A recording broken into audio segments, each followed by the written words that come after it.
Good evening, everybody. How you doing tonight? Welcome back to London Station. I had enough time to smoke up my eyes again tonight. How are you doing? Something doesn't add up here, Hippo. If no chat interaction, then why chat shaped? Isaiah, good to see you. You got your crown? Hanging in there. Let me know if I'm lagging for any reason, because it kind of looks like I might be, which would be a bummer, because I'm hardly doing anything. But we're listening to the good vibes tonight. What was I going to start off talking about tonight? Vibing to the music. The bop. We love the bop. I think we're going to have a small group tonight. Some of our regulars are in a game right now, and that's what it's all about, so good for them. Better to be gaming than talking about gaming, always. But hope everybody had a good day. I've learned and grown. I know this is a lie, Pepper. You who is currently running this game. Hope you all had a good day. My day was adequate. And as I always say, better to be adequate than about to quit. That's my terrible joke for the night. I've had a great day. I've had a great weekend. I had a great birthday. Hanging out with y'all on stream.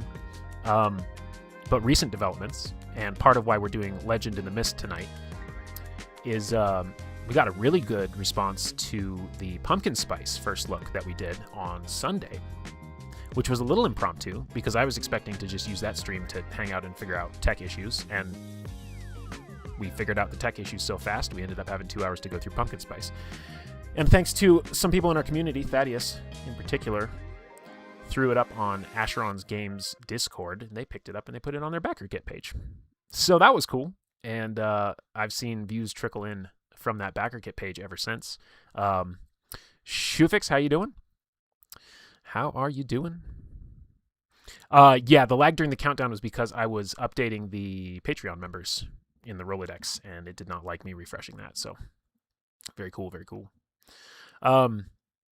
Yeah, so we got a lot of attention from the pumpkin spice stream, which I cut back down into its own video, which is awesome. And I thought, if people are having their first experience of this channel and me, a lot of this is built off of friends that I've had, people that I've known, and if their first experience coming in is going to be me talking about pumpkin spice, I thought, let's give them a handhold to the next rung of the ladder, and we'll go into something somewhat equally cozy with excellent art. And so we're talking Legend in the Mist.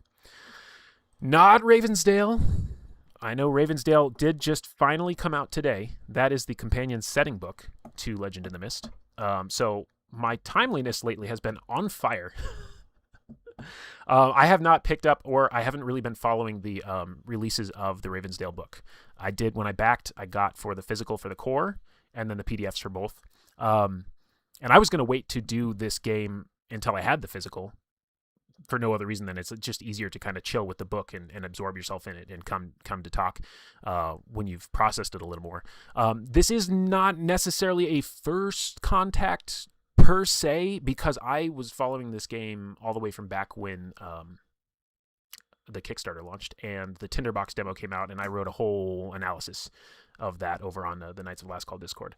It's still there if you want to go dig back and see what I thought about the game back then. I had some concerns back then, and I think that they are easily addressable with what I know about the game and what you can do and the permissiveness it gives you to engage with the game at different levels. So yes. Yeah, that's funny. I didn't even see you say that. But yeah, it came out today. So that's the full set, which means they should be moving closer and closer to print and shipping, fulfillment, getting the books out there.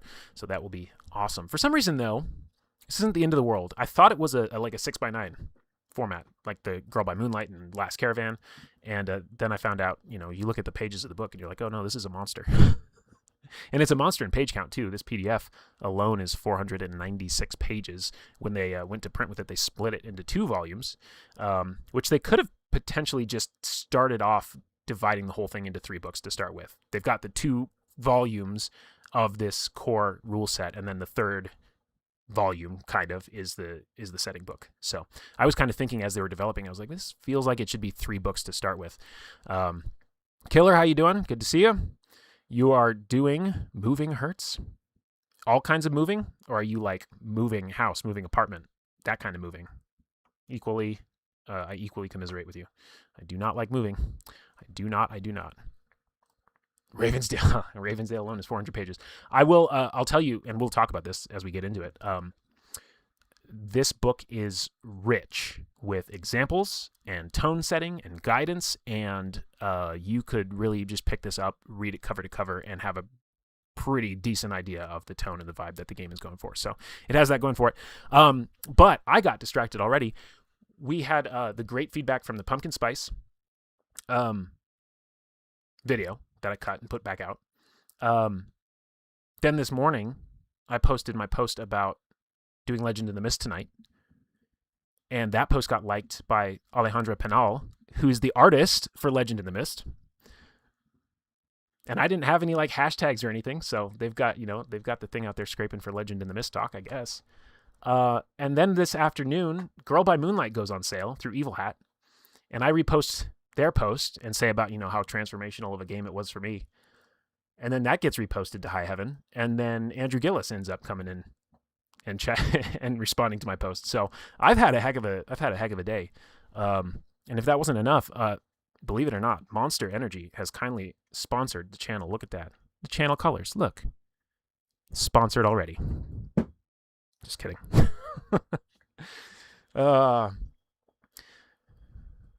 Shoo. First time home buyer. Right on, my guy. Yeah, that's a big moment. That is a big transformational moment. So I hope you love it. I hope that you love it through any of its quirks and oddities and challenges, because everything you put into it, everything you repair is for you and for the value of your home. So that's exciting. Right on. It's really, really great to hear that. And look, this is what I'm happy to see. Look at our chat. This is the London Station community. This is it right here. A full display. Congratulations all around. It's just great. Yeah, a couple nat 20s in a row lately. I don't know what to tell you. We are just here being ourselves, and apparently that is getting a response. So cool. I don't know what I said to prompt this, Pepper. So which is the reason that you're talking about the connectivity and the chats and everything and reaching out and connecting? Absolutely. It's been a blast. I've existed as a channel for all of, what day is it? The 18th? 5 days. And I'm having so much more fun than I thought I would. So, sorry to say, I don't think I'm going away anytime soon. Right on. What else? I made a little list of things I wanted to talk about before I jump into the book. I have beverages in front of me this time. It's incredible. Oh yeah, so I changed up these guys the other day. How do I move my fingers? How do hands work? Because as I've already talked about, everybody can use $1, but that's not what I'm here doing. I'm here trying to build community. I think that's more important at the end of the day. And I really did not like the concept of calling it a tip goal. So the first 2 streams, I think it still said tip goal. And then we were chatting in the London Station Discord. I was like, this makes me feel gross. It's not a goal, because hitting it or failing to hit it is not like a success or a failure. This is a vehicle for support and appreciation and maybe off the wall requests. Okay. So we flavored that up a little bit. So the Catalyst donor there, that is which hand do I use? Where am I? These are your YouTube super chats. These are your Stream Elements tips, which if you need to find that link, !tip in the chat, and the bot will do the thing. And then the Fusion Cell. It's the gas money that keeps the station going. That's what it's all about. I am alternating between real life needs and fun needs, and we went back to back real life needs because it got blown out of the water last time. So I already used the fun money to back pumpkin spice. So that's what your guys' tips did for me on the fun side of things. I got pumpkin spice backed, and that means I'm going to get some enamel pins, the important things in life.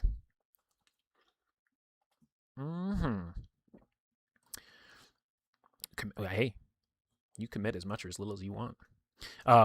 Isaiah revealed today that all my programming for my $1 Patreon tier is not doing what I thought it was, or maybe I abandoned it midway and forgot, because I built this stuff in like July of last year.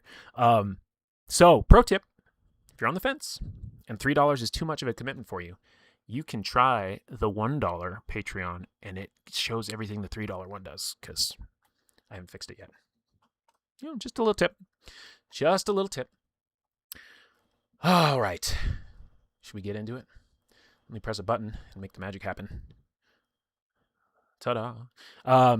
We are going to start in 2-page view, because if you guys have not seen the art and the spreads of this game as it starts out, and also we're going to scroll through the intro comic adventure. That is content that's been done. You can search that up. I think Ginny D did it. I think Bob Worldbuilder did it. I don't know if Derek did it when he first looked Legend in the Mist. But there's a lot of people who have played through that. It's a great adventure. I think somebody might know this better than me. I think they even have just the intro adventure downloadable from Son of Oak Games website as its own thing, if you want to play through it yourself. I might be wrong. So, but I do want to show you guys the 2-page spreads before we dig in, and then I'll blow the image up and we'll go to 1 page and we'll start doing deep academic textual analysis, deeper than anybody has any right to do, which means we might not get very far, and that's fine, because like I said, this is not my first contact with the game. I did explore it a little bit. I understand kind of the basic premises, and some of the finer details are going to trip me up. So I'll get it is, there we go. It's on drive-thru. Yeah, tutorial comic free on drive-thru RPG per pepper. But yeah, we might not get that far with this, but I'm not in any rush. So we're going to look at it from probably a vibe point of view. And again, like I said, this book is rich, really, really, really, really rich with examples. So that's not necessarily the most engaging content to like stream about. Plus, I'm not trying to show the whole book. I think that's a no-no in these spaces. So we'll just do a tasteful brush with Legend in the Mist. Here we go. So, there you go. Right off the inside cover. So this is what you have to look forward to in this game. If you've not seen the artwork for this game, it is breathtaking, and it really sells the rustic fantasy aesthetic that this is going for. Also, come to find out, ta-da, my full birth name is on this document, and that's not something I thought was here, but I think it's below the fold and you can't see it. Not that my birth name's that hard to figure out if you've been around. I should probably address that, though. Let me do something about it and just make extra sure, because it's in the bottom corner. So there. All right, going on. So I'm going to read these sections just to set the tone. Long ago, in kingdoms long forgotten, great sovereigns uncovered the secrets of thaumaturgy and labored to bring wonders and joy to their people. That great age ended with betrayal, greed, and unbridled wrath. Wretched power was unleashed, and perils hitherto unknown to mankind came into the world, creatures of twilight and of malice, cunning, and terror. Ancient towers and forts fell and sank in the swamps of time, and with them the secrets and answers that could ward off the darkness. Centuries passed by. The world grew cold. Folk got by, their hearts growing ever more suspicious under the threat of the shadows in the night. Beautiful writing, beautiful imagery, and really conveying the idea that we are operating in that rustic fantasy space. Your classic, you could almost say it's a JRPG start without ramping up to fighting gods in space. So you have your little hamlet, your little village, and your blacksmiths and your larders and your candle makers and everything. But that's the vibe that the game is going for. It's not London. It's not. Did you think London was my actual name? I wish. The dope name. It's a sick name. Lon Donovan. The Londonodon. Terrifying dinosaur that roams the land. But now something is awakening. A seed of hope that was sequestered in the faraway mountain villages, hidden until the day it will be called upon to make whole that which was broken and restore hope to all. A call stirs deep within the hill folk to venture forth and unveil a truth long forgotten. Little do they know the journeys ahead and the perils that await. And so here you have Legend in the Mist Core Book Volume 1. The PDF is both of them put together, but when you get these in print, if you backed them in print, or if you buy them to get them in print later, it's going to come as two volumes. So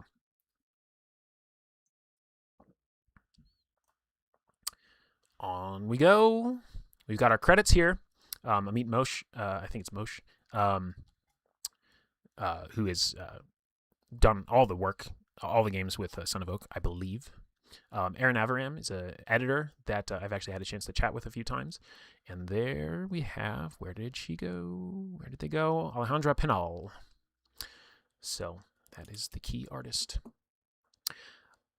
Volume 1, The Hero. Okay, here we go. So this is where the tutorial comic starts. If you haven't seen this, we're just going to really fly through it to give you a sense of what this is.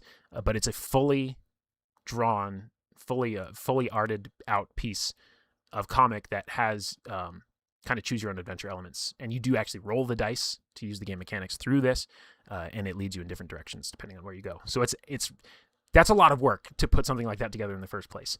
And when they were designing this game in their design streams, they talked about how they wanted Legend in the Mist, maybe a little uniquely in the RPG space, to function almost like a coffee table book. So I'm getting a strange alert here, but it looks like I'm still live, so I don't know what that alert means. Not receiving enough video to maintain smooth streaming. I'm sending all the video. What do you mean, OBS? Oh, that's a lot of dropped frames. Oh, my internet's dying on me.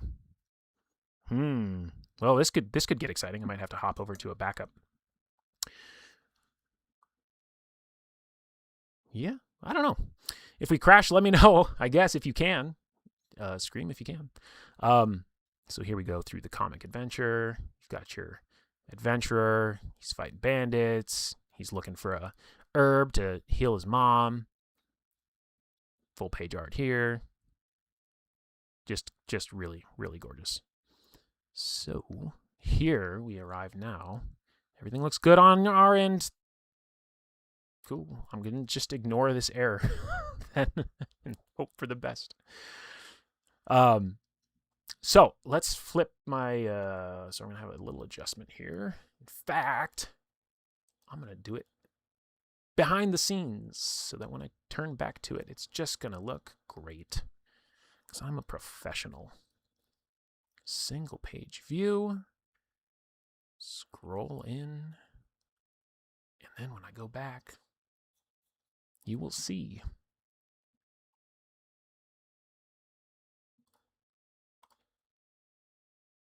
a smooth transition.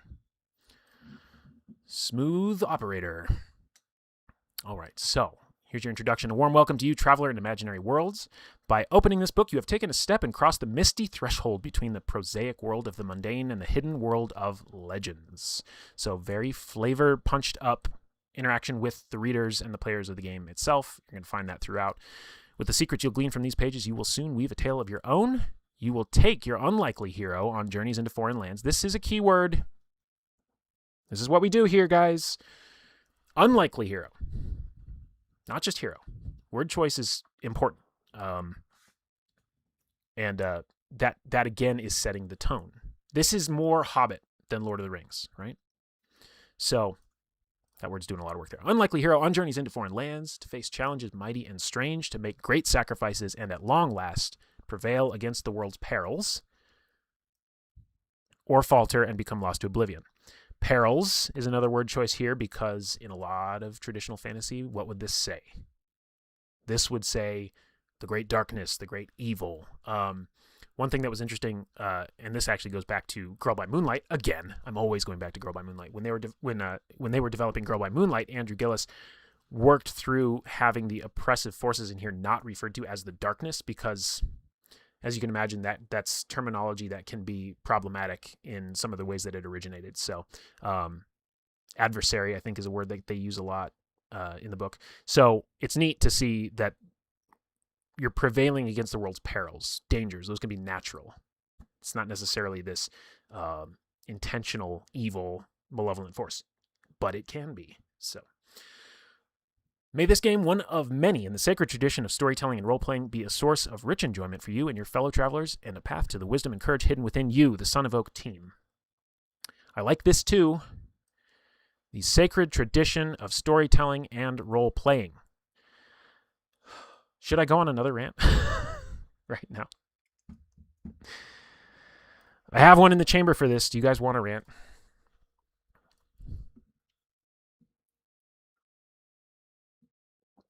It is about role-playing games and how there is sort of power fantasy and wish fulfillment inherent in a lot of role-playing games. And I believe, and I contend, that the reason that resonates so strongly with us and why we choose it and why we play games where we go, there's really no chance you're actually going to die unless you really screw up. Thank you. I'm glad, because I started before I saw your comments come in. I just had that belief that you wanted it.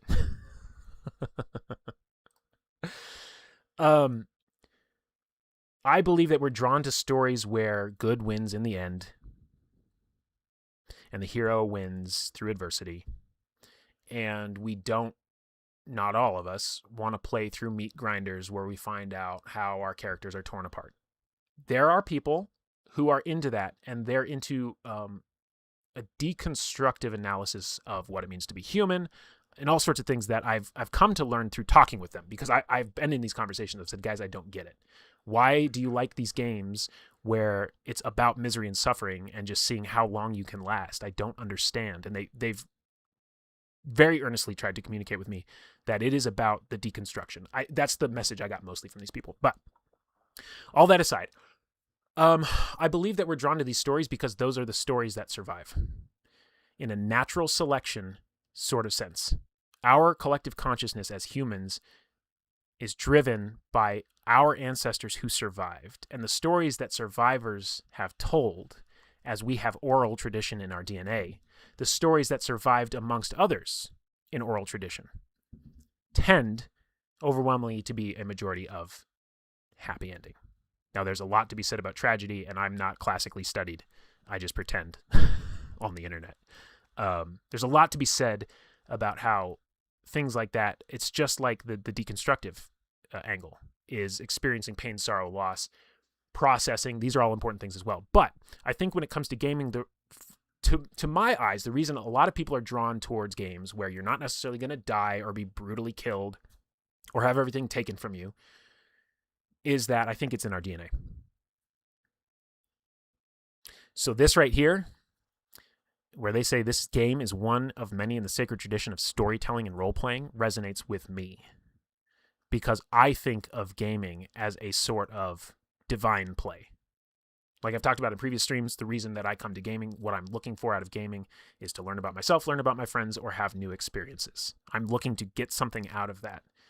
And I think it is an expressive force that if you can align yourself to it, you can learn lessons as if you actually experienced them. You can intuit experiences that you've never had. I think it's an incredibly powerful medium, and what do you know? We have a whole channel about it, so no surprises there. Okay. We're on page A54. This is a role-playing game, so here you got to have your what is a role-playing game in your book. It's a role-playing game, like fireside storytellers of old.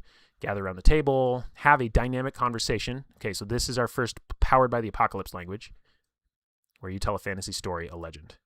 Okay, so powered by the apocalypse is not a system in and of itself. It's a methodology of approaching gaming that was based off of an original game by Vincent and Meg Baker called Apocalypse World. And a lot of the touch points of that style of gaming have survived into countless iterations that have pushed forward that style of game very far into the public consciousness, beyond the traditional simulationist roll a d20 against how tall the wall is kind of a gaming experience. And those games, a lot of the PBTA games, Forged in the Dark games, of which Girl by Moonlight is one, The Last Caravan is closely related.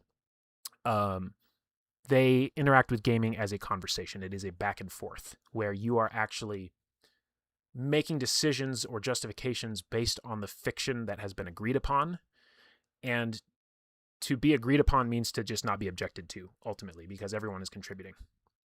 So when they're saying here, have a dynamic conversation, that is a key powered by the apocalypse word. And this game, it does have powered by the apocalypse roots. So that's what's going on there. In your story, players take on the role of the heroes, choosing and describing their thoughts. It does say heroes. It's important because it's in bold. Formatting matters in these books too.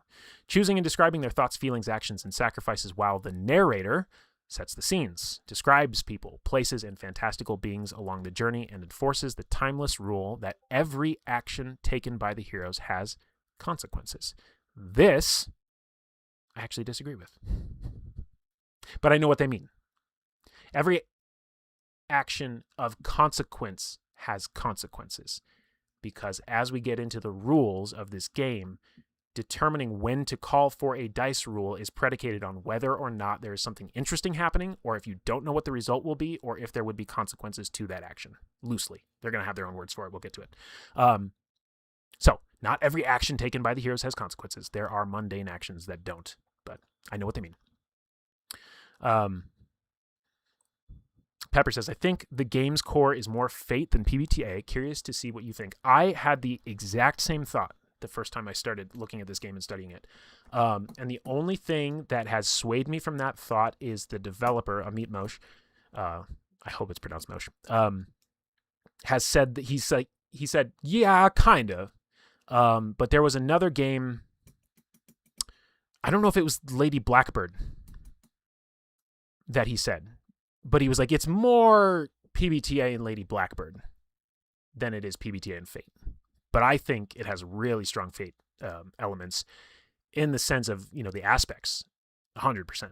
Aspects in Fate, which I have up here, and tags in Legend of the Mist have similar design space that they're operating in. Truer words, Pepper, have never been spoken. Consequences have consequences. The game also has built-in tools for playing solo or co-op modes. It did occur to me that I could do some solo campaigning with this game on stream someday, if that was of interest. But I also want to do solo of Astro Prisma, so we'll see. Where a single player playing alone or a group playing together share both the roles of the hero and the role of the narrator. You use the game rules to propel your story forward. I hope you guys don't find me insufferable. This is how I read RPG text. You use the game rules, and here's your, I forget the term. Infinitive? There's a grammar term for this. Whatever. To propel your story forward. If the game rules are not propelling your story forward, you definitionally are misapplying them. If you want to take that hard and fast, that's what that means. And control the pacing and the difficulty level of the challenges faced by the heroes and to other surprising outcomes to your heroes' actions. In every game session, from scene to scene, you play out another chapter of the hero's story, experiencing new, dramatic, emotional, and exciting moments to your heart's content. Which means if your heart is fully content, you are allowed to stop. Looks like I might have had some buffering there, so let me know if that happened, because I don't want to gaslight myself. What you'll need to play this book, you'll need a group. We get it. We don't need to linger on that. A place to play, which can be, ta-da, on Discord. If you want to play this game on our Discord, London Station Discord, you can do so. I think this game can easily be done as a play-by-post, and I think you can also find people who are willing to jump into live play games as well. Hey, look at that. It even calls out play-by-post. Way to go. Safety tools. We're probably not going to go deeply into safety tools today. I think a lot of gamers are familiar with different styles and sorts of these, lines and veils, et cetera, et cetera. Tools and accessories. They do have these pamphlet things, these theme cards, and the tracking cards you can get, or you can just use scratch paper, honestly. You don't need to have any of this stuff. They made some cool dice that you can probably still pick up, or it might have been BackerKit exclusive or Kickstarter exclusive. But these are all actually D6s. These D12s just duplicate each number twice. So they're the, whatever they call those. That's interesting. Few PvP games advertised on the Son of Oak server. Good for them. Y'all know I love play-by-post. I'll shout it from every rooftop I can. All right. Okay, now let's do this page. Okay, yeah. Let's do this page. Principles of good role-playing. Now, it would be easy to roll your eyes and go, oh God, now I'm going to get into a lecture about what a good role player is. I said this in the stream the other day. It does feel odd to call role-playing a skill, but you can't say that it's something you can improve at without also considering that it's kind of a skill. So the implicit language here is principles of good role-playing in Legend in the Mist, because different games ask different things from what role-playing means. So caveats on caveats. Play for the story. This game is not competitive. While the heroes may want to win the day, players and narrator play together to spin and enjoy an entertaining yarn. Revel in the discovery and drama of every new development, whether a dreaded consequence or a wonderful success. That speaks well enough for itself. I don't know. That one doesn't need another London rant. Be the character's greatest fan. You both create and follow the unfolding story of your heroes, so let yourself get excited about their qualities, abilities, potential, failures, and growth. Portray them, their allies, and their adversaries as dynamic characters using your imagination and flair. Play fair and collaborate. Listen to one another and be respectful of each other's boundaries. Share the spotlight. Lift up your fellow heroes and make choices that would promote a better game for everyone at the table. Work with the narrator and accept their rulings and the results of the dice. General respect things here, but also it does call out that if you're meant to accept the rulings of the narrator, that means they have final say. So you grant them that latitude because they put the game together for you, okay? They put the work in to put the thing together for you to enjoy yourself. So at some point, yes, they get the final say. And the results of the dice, which can be hard for people sometimes because you go to the dice to disclaim decision-making to chance, and you can influence that chance using some mechanics. But as soon as those dice fly, you have relinquished your control of the narrative to some degree.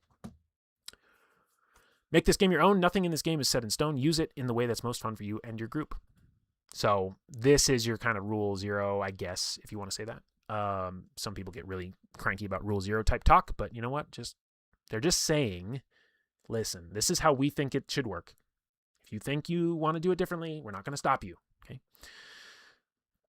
Going on. Okay, so now these pages, this is a cool formatting thing I want to call out. They have these dark, they call them shrouded pages, I think.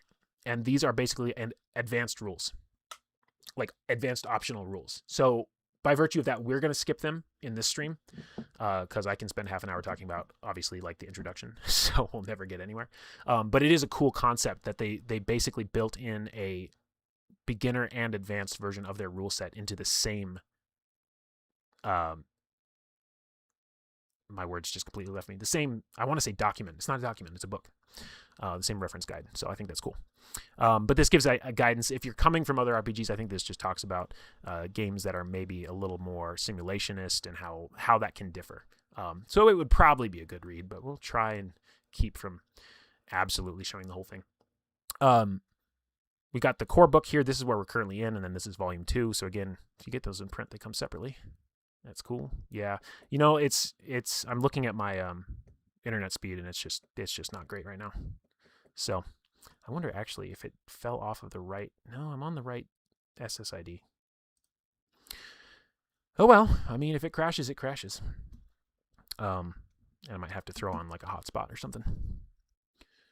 Infrastructure. All right.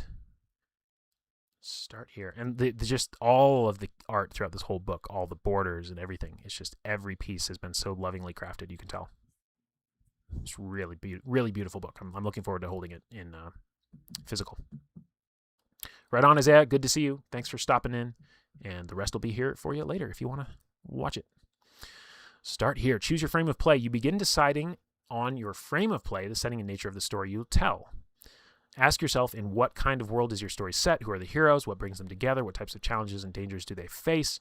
So this is your kind of, again, your guidance to set your parameters. You don't need to follow guidance like this if you're experienced at creating worlds and settings and challenges and obstacles and themes. But like I said, this book is really, really, really rich with examples and guidance. So you will get a full experience from it. Legend in the Mist is primarily a game of rustic fantasy, a subgenre of fantasy explained in the next pages. but it can be used to tell any fantasy tale. The following pages provide suggestions of 4 frames of play to build your game around, rustic or otherwise. I don't know that I ever read this content in the early documents as they were releasing documents to the backers. So this actually I think is new to me. The prologue, create your heroes in fellowship. Yes. So it's going to tell us, what pages to go to, additional guidelines, play a session. Great. Dive into your next adventure. Okay. And there is an adventure actually included in volume 2, built into the book. I don't like that. I don't like adventures in my rule books because they're like pages that I don't plan to ever use. And they make me feel weird, but it's here. It's here, and it's part of the book. And it was a stretch goal, I think, too. So it's like, it was free. All right, so this is our first frame, Rustic Fantasy. While you can use this game to play any fantasy story, Legend in the Mist is first and foremost a game of rustic fantasy, but what does that mean? It is about the simple little things. It's intimate and detailed. It tells stories in which the heroes are moved and impressed upon by the everyday sensations around them, the smell of herbs brewing in a cauldron in the hearth, the soft snow falling on a lichen-covered stone path, a fisherman's deft wrinkly hands as they knot twine, or yellowing grass blades swaying in the gentle wind. There is a kind of special presence in the little things, a momentary elation of spirit. So that's the general idea about the rustic fantasy here. It's about small town heroes from out-of-the-way places. Small town heroes faced with great perils, often beyond their power or understanding. Buffering again, fun. Journeys through the countryside and wilderness and living close to nature. Let's see here. Here's another warning. The stream's current bitrate is lower than the recommended bitrate. I'm aware, thanks. Although some stuff did just turn green, so that's good. Ultimately, rustic fantasy is about evoking that tender feeling of the legendary. That is a beautiful phrase that, without reading this whole paragraph, we won't necessarily know what they mean by it. So we're going to dig in.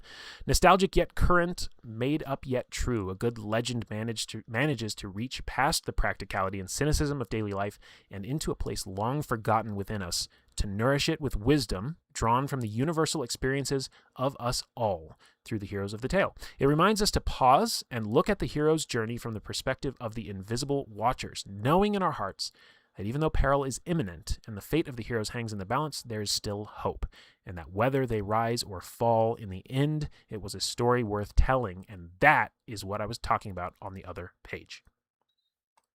That is a great consolation, Hippo. Thank you. I'm glad the audio is coming through.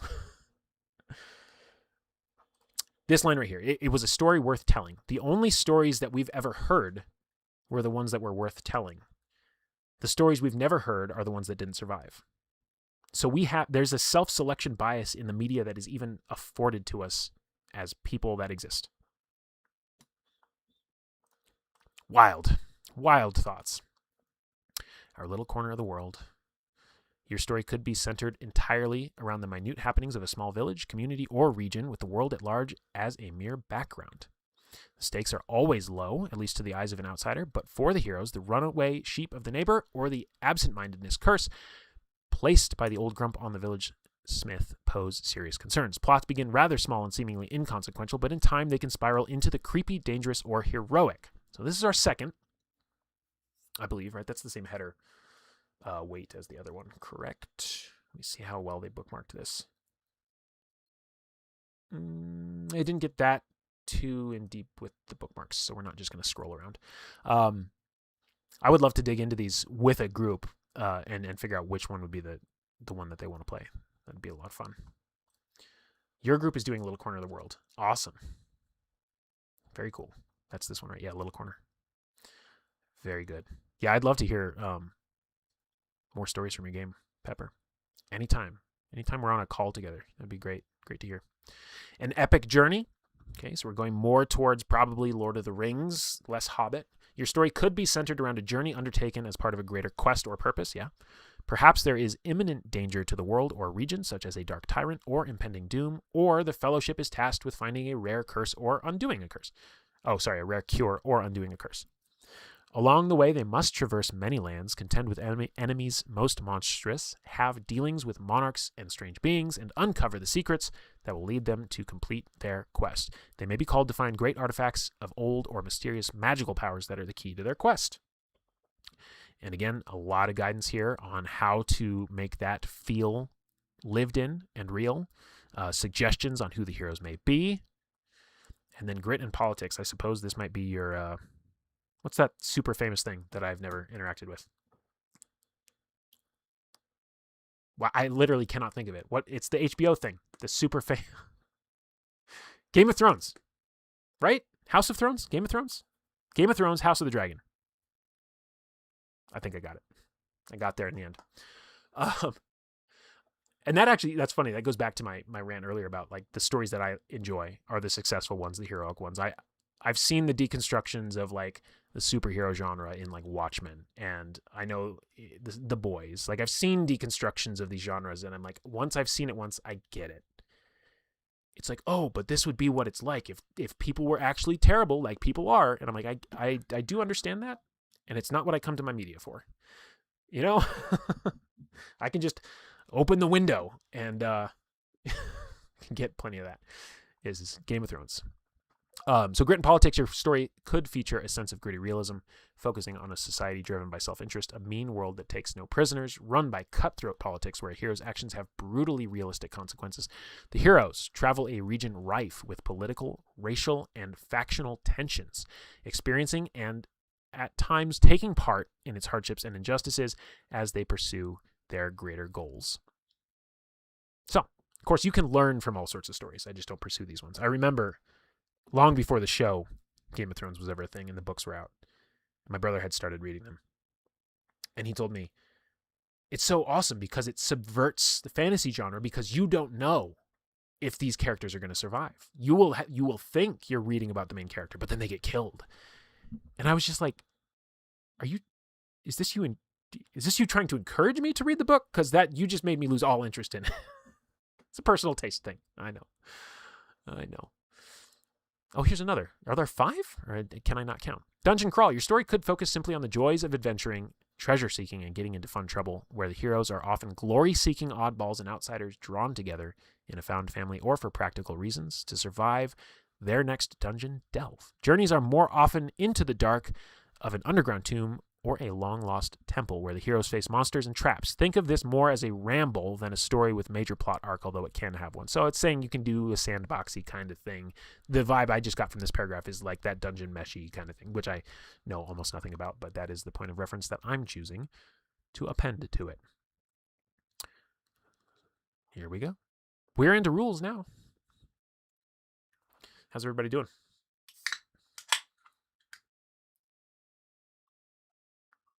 Sponsored by Monster in the London Station colors. How to play. This is where we get into it. Is that the case? Huh. I guess I was wrong. Despite being in a dungeon, Pepper says, Dungeon Meshi is an epic journey. Right on. That makes me think of Bone. If any of you know the Bone graphic novels written by Jeff Smith, in I'm going to flub this, late 90s, something like that. That's a fantastic piece of comic literature that starts off almost like a Saturday morning cartoon, whimsical, and kind of turns into Lord of the Rings epic scale dragons and armies. And it is a great, great piece of media. All right, let's learn how to play, dudes. Dudes and gals and everyone. This game runs on tags. Short descriptors that say what's true and give power to or weaken your hero's actions. Handsome, spell of slumber, or a negative tag, old injury. I don't know how well the colors are coming through on the stream, but these are colored differently. And charmed.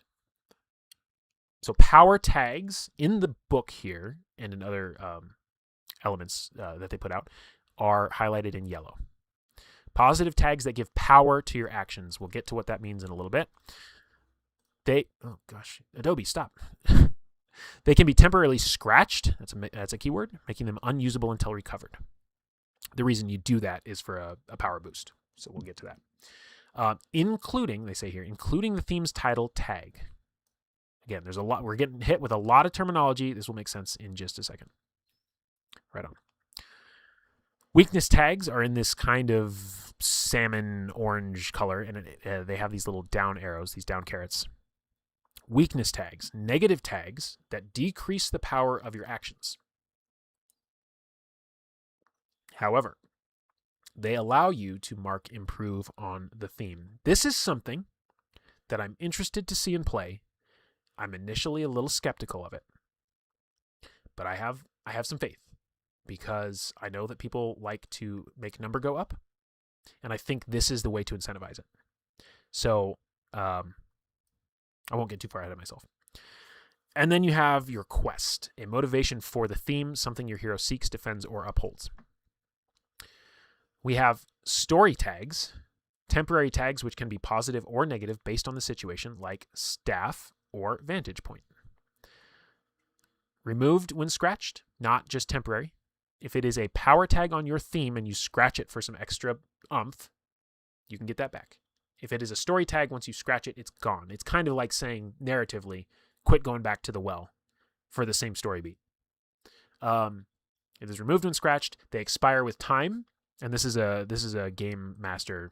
Did they call him director in this? I missed that early. Storyteller, whatever the GM is called in this game. And it is recorded in your backpack, which is a meta concept. You can have an actual backpack with actual things in it, but backpack here is a meta concept. Or tracking card if it is a general item. That is kind of accessible to everyone, I think is the idea. Statuses have this green highlight, and they are tags that describe conditions with a tier from 1 to 6. These are the elements that you could drop from this game and cut this rule book down from 500 pages down to probably 100.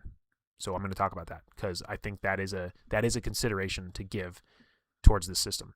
They put a lot of work into how this all works, and it's pretty neat. And I think there is a version of this game that doesn't have this element to it and is just a super lightweight, quick and dirty rustic fantasy game. And someday I'm going to probably put together a document that makes that a thing.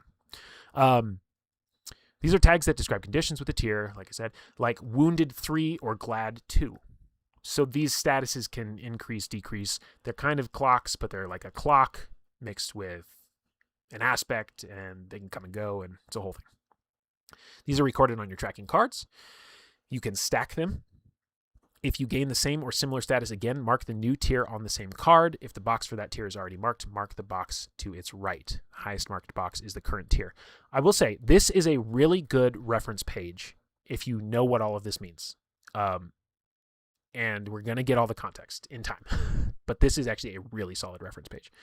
Reducing, move all of the marked boxes a number of slots to the left. Remove if below 1. Limits, at tier 5, you are overcome by the status. At tier 6, it kills or transforms you. So these are serious. This is big time stuff. Hero development. Mark improve.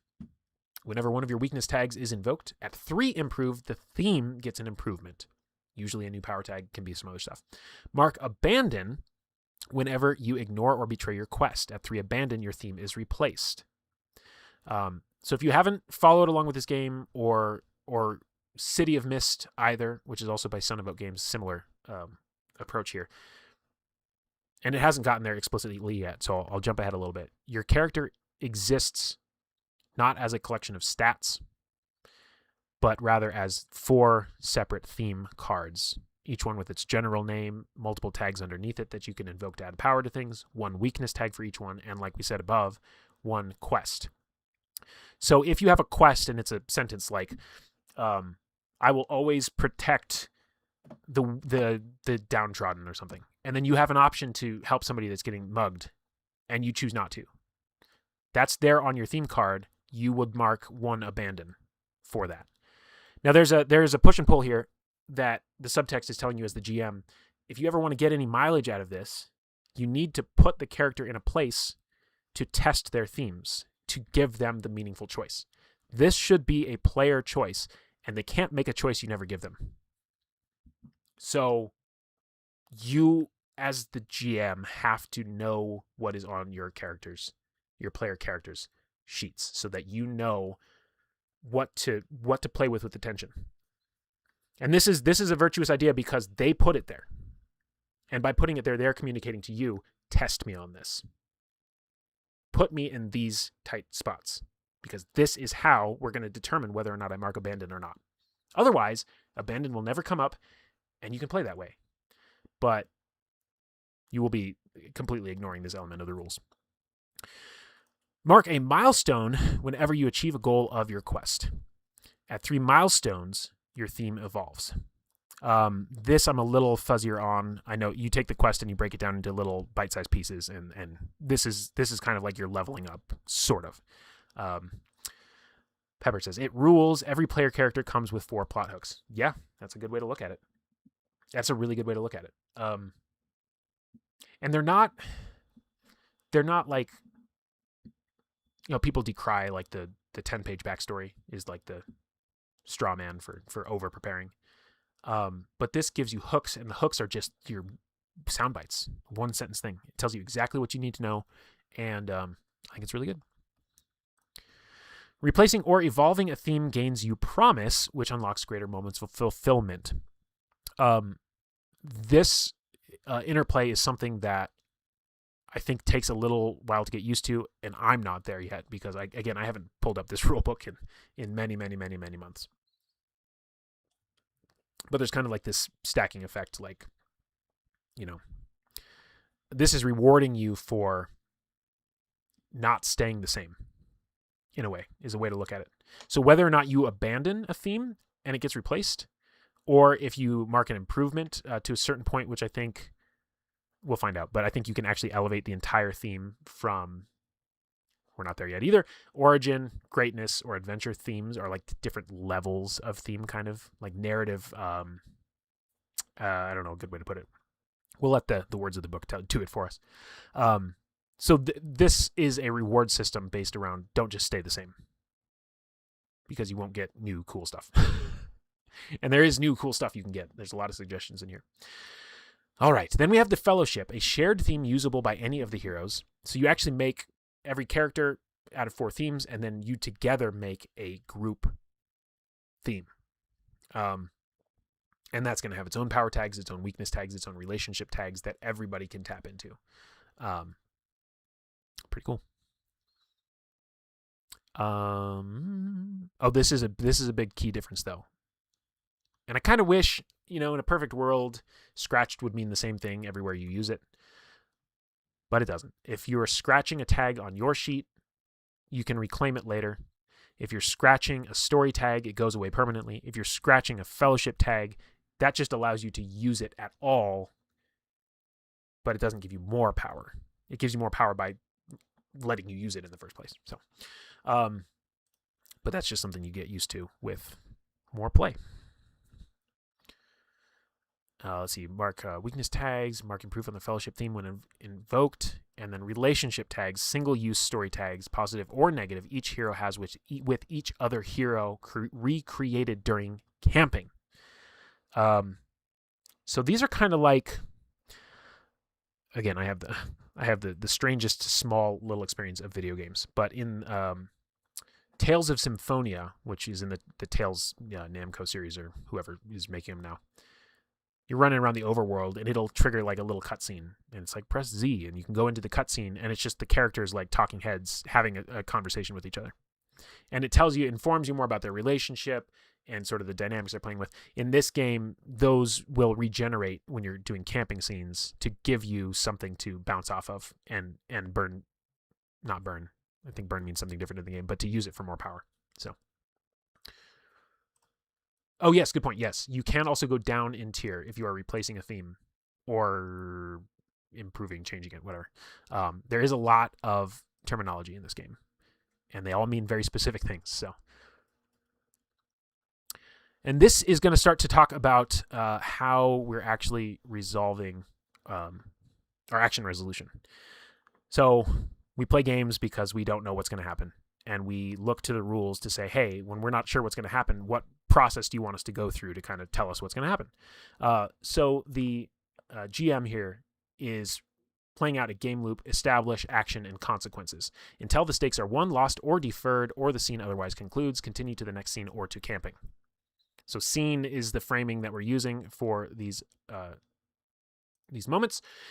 And we have establish. So the narrator, okay, I'll try and use that term now. The narrator describes or redescribes the scene, depending on what part of the loop they're in. They highlight the stakes, why the scene matters. They introduce the challenges, They make threats, which are actions initiated by challenges. They ask the player, what do you do? And give the spotlight to a hero, a different hero, every turn. If you don't have stakes or challenges or threats, then you have nothing to ask the player characters what do you do with. So this is the establish action consequences loop. It only gets used when there are consequences and actions to be taken. Right? So action. The hero in the spotlight describes their action.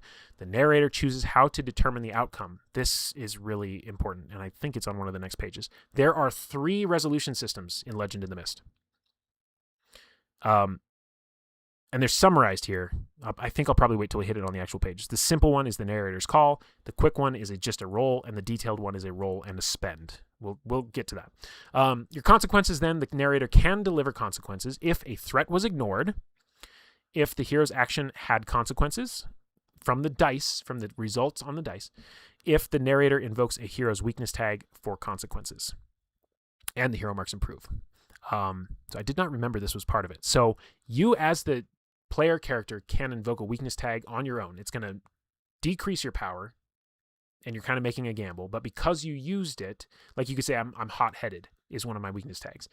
And you could say, okay, I'm going to try and like grab the bully by the scruff of his shirt and like slam him up against the wall. But I'm hot-headed, so I'm not like, it might not go my way. And then you can mark improve. Here it's also saying the narrator themselves can step in and be like, you know what? I think the fact that you're hot-headed here means that you should probably take a -1 to this roll, but you get your improve out of it. So it's keeping everybody honest to interact with that weakness system. Then the narrator decides on the consequences, narrative consequences often, or they can give or scratch a tag, any number of tags, or give/reduce a status of any tier. That is a broad brush to paint what you can do. Here, let me scroll down a little bit. That is a broad brush to paint with everything that the narrator can do. And it is going to be, in this game and many games like it, an art form to kind of thread that needle and figure out what the appropriate level of consequence is. And have a lot of communication and feedback with the group so that you're kind of expecting the same things from one another. And then the hero may react, which has its own caveats to it that I think we'll get to as well. Let's keep going down the page. Camping, the narrator expires story tags. So earlier it said story tags can expire with time. So they can say, this isn't relevant anymore. You had like sleet and rain was a story tag, and it was giving you a -2 to everything you tried to do, but now the weather has changed, so we're expiring that story tag. That's one example. Each hero chooses 2 activities or 3 with consequences, so they can choose all 3, but they take consequences right there on the spot. Rest, to recover some statuses and scratched power tags. I don't know what it means here by narrator's call. We'll find out, or Pepper will tell me. Reflect, mark improve on one theme. Camp action, count power, and spend half of it without rolling, round it up, or roll. So when it says, we're going to get into this, but I'm presuming what this means is that you basically put together a couple tags that explain what you're doing. You have some free-form creativity here, and then you can use the number of tags that you invoked to do that thing just as your result, or you can actually roll for it. Each hero chooses to recover a fellowship power tag or create a new relationship tag with another hero, max 1 per fellow hero. So the dice themselves, and we'll talk about challenges here. Yeah, the threats, consequences, we got that. You overcome challenges with a success if you're using the quick, right here. Right here. Or by giving them statuses high enough to max their limits. For example, harm 4, banish 2, or convince 3, narrator's choice. I don't know that we'll get far enough in this book today to show examples of this, but in essence, you could have a challenge, which might be an enemy that you're actively fighting, or that you're in an argument with, or that is trying to coerce you into something. And they will have limits like these that only the narrator knows, which is an area of some tension. I feel like it'd be tricky to navigate. But as I said, there's a lot of guidance in the book. And if you give statuses that meet or exceed one of those limits, you've effectively bypassed the challenge. Well, overcome is the word they use here. You've overcome the challenge. So if harm is the one that you've gotten to, and you accumulate 4 value in the harm tag, or the status, I should say, then you have overcome it. So that's what this is saying here. But they might also have like convince 3. So it is mathematically easier to convince them than it is to fight them. But you might not know that unless you're picking up on the clues that the narrator is giving you, that would be an effective way to deal with them. So then these limits also become guidance for how the narrator is supposed to be enacting that challenge as well. If you're all playing faithful with it all the way through, then this should work pretty harmoniously. All right, Killer, you've got a super early call tomorrow. Good luck on your call. Hope it's a fun one. You must have absconded early. Right on, buddy. Always good to see you. Hope you have a fantastic evening and a good day tomorrow. Pepper says the camping rules took us a minute to figure out when we first used them. Yeah, there's a lot here. And the support for it is here in the text, but it's a lot of text, definitely. So that does not surprise me, but good to know. Okay, so now we're making a roll. I don't know why it doesn't say this. Here we go. This is the point. Roll 2 6-sided dice, 2d6, and add power. I don't know if this is how it was in Apocalypse World per se, but a lot of Powered by the Apocalypse systems have sort of a baseline understanding that you're rolling 2d6, which is going to give you a bell curve where the average value is 7, because there are more combinations of 2 dice that yield a 7 than there are a 6, and more that yield a 6 than yield a 5, and more that yield a 5 than yield a so on and so forth. So, the usual band of results is what you're seeing here. If you get 10 or more, it's a success. If you get 7 to 9, in some games that's called a mixed success or success with consequences. Here they call it success and consequences. And if you get 6 or less, then you get consequences outright. You'll see there's some call-outs for doubles. Double 6, double 1. Those are different as well. And then in some Powered by the Apocalypse games, you have statistics that you're utilizing to affect your roll. When I learned Powered by the Apocalypse, I was recommended a game called Offworlders. And Offworlders is a really stripped down science fiction Powered by the Apocalypse game. Your characters have 4 stats. And when you start out, you choose an array of the stats. And it was like strength, wit, quickness, and whatever the sci-fi magic kind of thing was. So one of them was a 2, one of them was a 1, one of them was a 0, and one of them was a -1. And that was your character. You just chose which one got each of those values. And when you did a thing that would use that stat or that attribute, you added that total to it. So it could be 2d6 plus 2, which raises your bell curve. So now your average result is 9, and you're hitting 10 plus more often. Or you might be rolling with your weakest attribute, which would be 2d6 -1. Now your bell curve average is 6, and you are more often than not hitting consequences for that. And you might think, well, why shouldn't I just avoid the things I'm bad at and just only do the things I'm good at? And doesn't that just become prescriptive and make the whole game repetitive? And what a lot of those games do, what Offworlders does, is when you fail a roll, you get an experience point. So it rewards you for failure. So when you fail, you're like, oh, that sucks, but I'm getting better. You're learning from your failures, represented mechanically. So here, it's a little more in-depth. Because you don't have stats again. What you're counting are how many tags you have that you feel are relevant to the situation. So invoke relevant tags and statuses of the hero, of the target, in the environment, etc. This is kind of a universal approach to disclaiming decision-making in Legend in the Mist. You are going to add or subtract 1 power for every positive or negative tag. And again, your negative tags generally are your weakness tags. You are going to potentially add 3 power for scratching your hero's positive tag, called burning a tag for power. I'm sure there's a very good reason for why they did this. But as this game was developing, it was always called burning a tag. And I think that came from City of Mist, if I'm not mistaken. And it was called burning a tag everywhere in the rules text. And then they added this like scratching a tag, and I was like, why did they change it? And I'm sure there's a very good reason, like a procedural reason why those need to be different rules terms. But you can add or subtract the tier of the best and worst statuses that apply to you. The reason it calls this out is if it's slippery -2, because you're in the rain. And also, like, you have a stomach ache -1. Those don't all stack up to a -3. Status is you only take the highest and the lowest. That just keeps it from running away from you.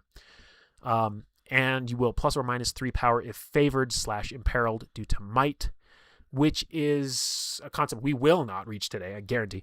But might is the interplay between the levels of theme. So origin, think Bilbo Baggins. Greatness, think Thorin Oakenshield. And greatness, think Gandalf, if we're talking Hobbit. So the levels of that sometimes, and the examples that they gave when they were designing the game actually, was Bilbo in the Treasure Hoard of Smaug, that because he was so small and he could turn invisible, that he would actually be able to leverage his relative smallness, narrative smallness, not physical smallness, but his narrative smallness actually became an advantage to him.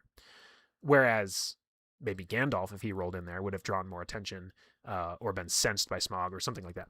That's kind of the example given there. So these are the different calculations you're going to do before you roll the dice. And you're going to find out what that net number is. It could be positive or negative once you're done with all of this.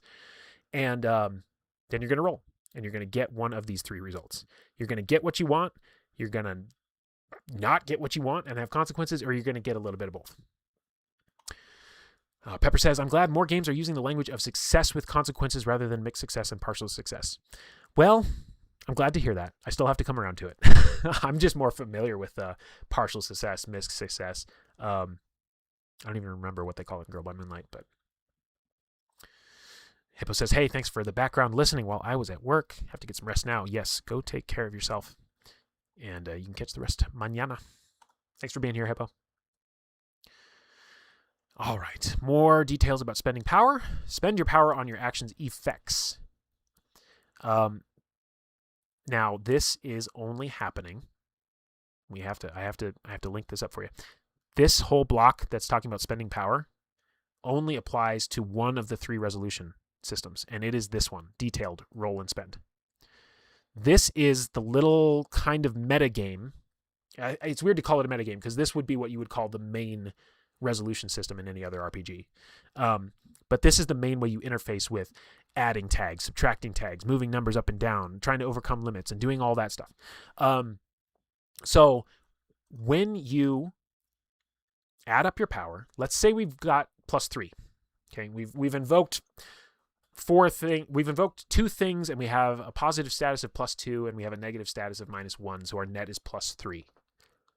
Our power is 3. We roll 2d6 +3. And if that action succeeds, as in 7 to 9 or 10 or more, then you may spend your power of 3 on effects. You are basically buying, you're going to the shop and you're buying narrative consequences for the other side, or bonuses for your own team. This is the meat of the game that I am apprehensive about. Like I said, I think you could reserve this entire resolution method for explicitly what you might call a boss encounter, and you could go the entire rest of the game without using it. So there's so much flexibility on how much depth you want to give and take in this game that you can decide with your group. Not to mention, it had the 4 or 5 different story types that you can do. That's all provided here for you.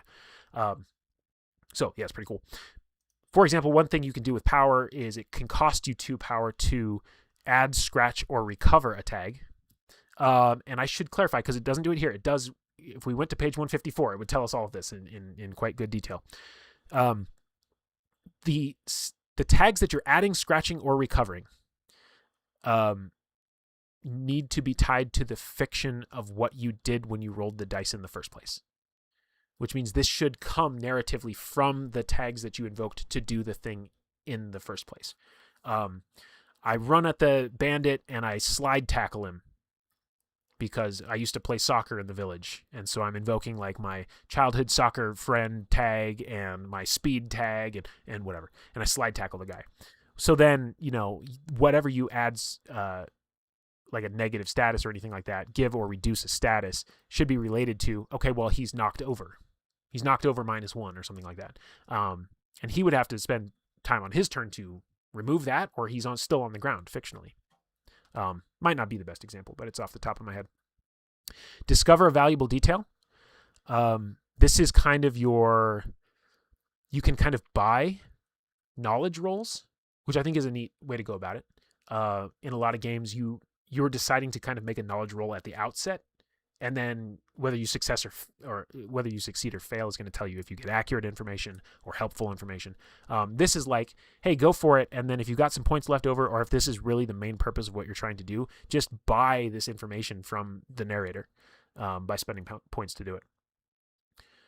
And that can give you context, for example, potentially into what their limits might be, so that you know what to kind of target. It could give you context to new tags that are in the scene that you might invoke. A lot of different things you could do with that. You can do an extra feat in addition to other effects. Now, this word you have to be careful about because feat means a very specific thing in a lot of traditional games, your Dungeons and Dragons and Pathfinders and 3rd editions and everything, where a feat is an ability that represents some feat of greatness you can do, and that word has kind of become its own concept of, this is a little block of rules text that you can plug into your character and it lets you do a new thing or gives a bonus to a thing. That's what feat means, capital F feat, in a lot of those games. Here, I think if I remember correctly, it's pretty loosely defined. It's basically you just asking the narrator and being like, hey, can I also pull off this extra thing? And I'll use one of my power towards it. And it's a little more free-form creative, and they can go like, yeah, sure, sounds good to me. So that's what feat means in this context. And then add a single-use tag with the last 1 power. I don't know why it calls out the last 1 power. I'm sure there's a reason. This is very Fate-like. Fate, you can spend... It's been so long since I've read Fate, but I believe you can spend a Fate point to create a temporary... I forget what they're called. But you're kind of putting an element out there into the fiction, into the situation that other characters can now latch onto and use for a bonus. So this is kind of like your aid or your setup action, if you want to think of it that way. That is how you can spend your power. And then there's the reactions. So down here, where did it say? Yeah, right here. After the narrator decides on the consequences, whether they are narrative or if they're giving or scratching tags, it says the hero may react. This is a matter of some judgment because the narrator is going to decide whether or not you can. And what that means is the hero can take a reaction to lessen consequences at the cost of 1 power per status tier, 2 power per tag. Again, you got to reference this until you get used to it in the rules. But then you're doing another roll that is describing how you are trying to mitigate what's coming your way. This is your resistance roll, more or less. So you describe what you do, you count your power, you roll, and it has kind of a similar but different setup to the results. If you get 10 or more, you can buy effects, just like up here in the spending power block. If you get 7 to 9, you can spend power only to lessen the consequence, not to like add or do an inversion, kind of turn the tide. You need a 10 plus for that. Or 6 or less, you take the consequences as is. Now, I think this should be a little harsher, probably. Because when the worst that can happen is, well, then it just happens like you said it would in the first place. Then I think there is a risk of players just trying to mash the reaction button as much as they possibly can. And that puts you as the narrator in the seat of saying, no, no, no, no, no. I think, and maybe this doesn't bear out in play, I think this should have more consequences so that this is not just an instant, oh, I'm going to react. Oh, I'm going to react. It's like, oh, God. You better think of something really clever and convince me. And I don't think anybody wants to play the game of like, let's convince the narrator why our idea is great over and over and over again. And the rest of the people at your table do not want to sit there and listen to you try that endlessly either. So that would be my recommendation. And again, it's a first contact stream. We're just going through it as we take it. But I would punch that up a little bit. Very beautiful art. And we're into chapter 1. We have been going for a sweet little hour and a half. It might be time to look ahead and kind of pick where we're going to plan to end here. I think it would be worth talking about hero creation. We might not get through all of it. But I think that's going to be where I aim. So Pepper says reaction rolls aren't your favorite, but we haven't had problems with them yet. What's not your favorite about it then? Is it the potential that you're going to have problems with it and you're just lucky so far? I'd be interested to know. All right, so let's push on. We might go, I don't know how long this will take. We might go through 9 o'clock my time. Just extra rolls. Yeah, is just slowing things down. Yeah, I could see that. I could definitely see that. Also, as I'm fiddling with my fill light, it's occurring to me that I don't have my fill light set up. So, there. Had that off the whole time. Okay. Chapter 1, The Makings of a Hero. And again, I'm not trying to show the whole book because I think that is a faux pas. They don't want you to do that in this world. The prologue. Hero and fellowship creation. Before you begin your game, you need to gather a few details about each of the heroes in the story and about their group, the fellowship, etc. Many game groups dedicate the entire first game session to this purpose and call it session 0. Here, we call it the prologue. That's cute. You could have just called it session 0, but I appreciate. Imagine that. Imagine somebody appreciating branding an entire concept around a consistent and narrative concept. Who would do such a thing? Begin your prologue by agreeing on the kind of story you'd like to tell. That was it earlier, the 4 different types. Then create your heroes starting on the next page. And finally, create your fellowship together. Initial thoughts on this, I believe it tells you to create the characters fully, all 4 theme tags all at once. I might, with a new group, start them off with 3 themes and let them discover the 4th in play. Because I think it can be a big upfront process for new players to the system. Pepper says, the fact that you have to specifically use tags that you didn't use in previous roll. Yes, that does come up. Thank you. I should have mentioned that. Plus, they have to realistically be tags that apply immediately does keep it from being too much as far as you can tell. Yeah. So, I mean, unfortunately, we're saying, oh, they don't run rampant because they're unwieldy. So they are their own disincentive in a way, which is, it's functional. It gets us there. But yeah, if you're saying that keeps it from being abused, then at least we get to the end state that we're after. All right, your hero's details are recorded on cards or sheets of paper or a Discord post. A hero card for their general details, 4 theme cards for their 4 main aspects. Interesting choice of words there. Aspect is the fate word.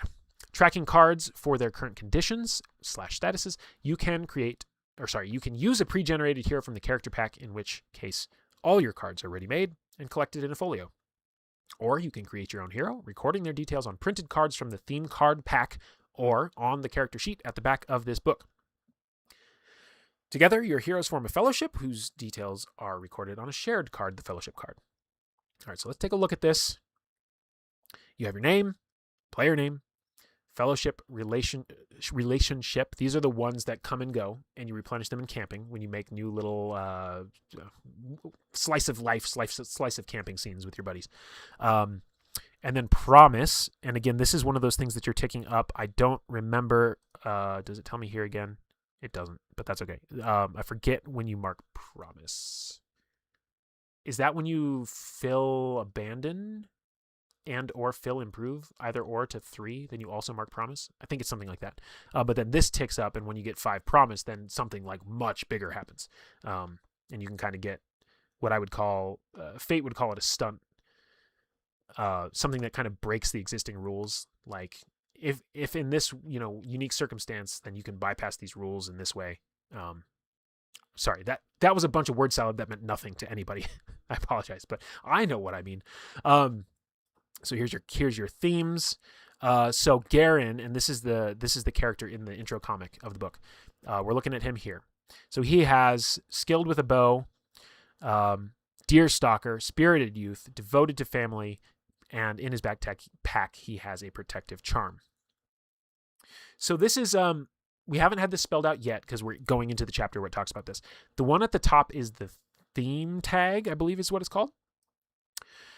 And everything else is just a normal tag. This one gives me some pause. No, it doesn't.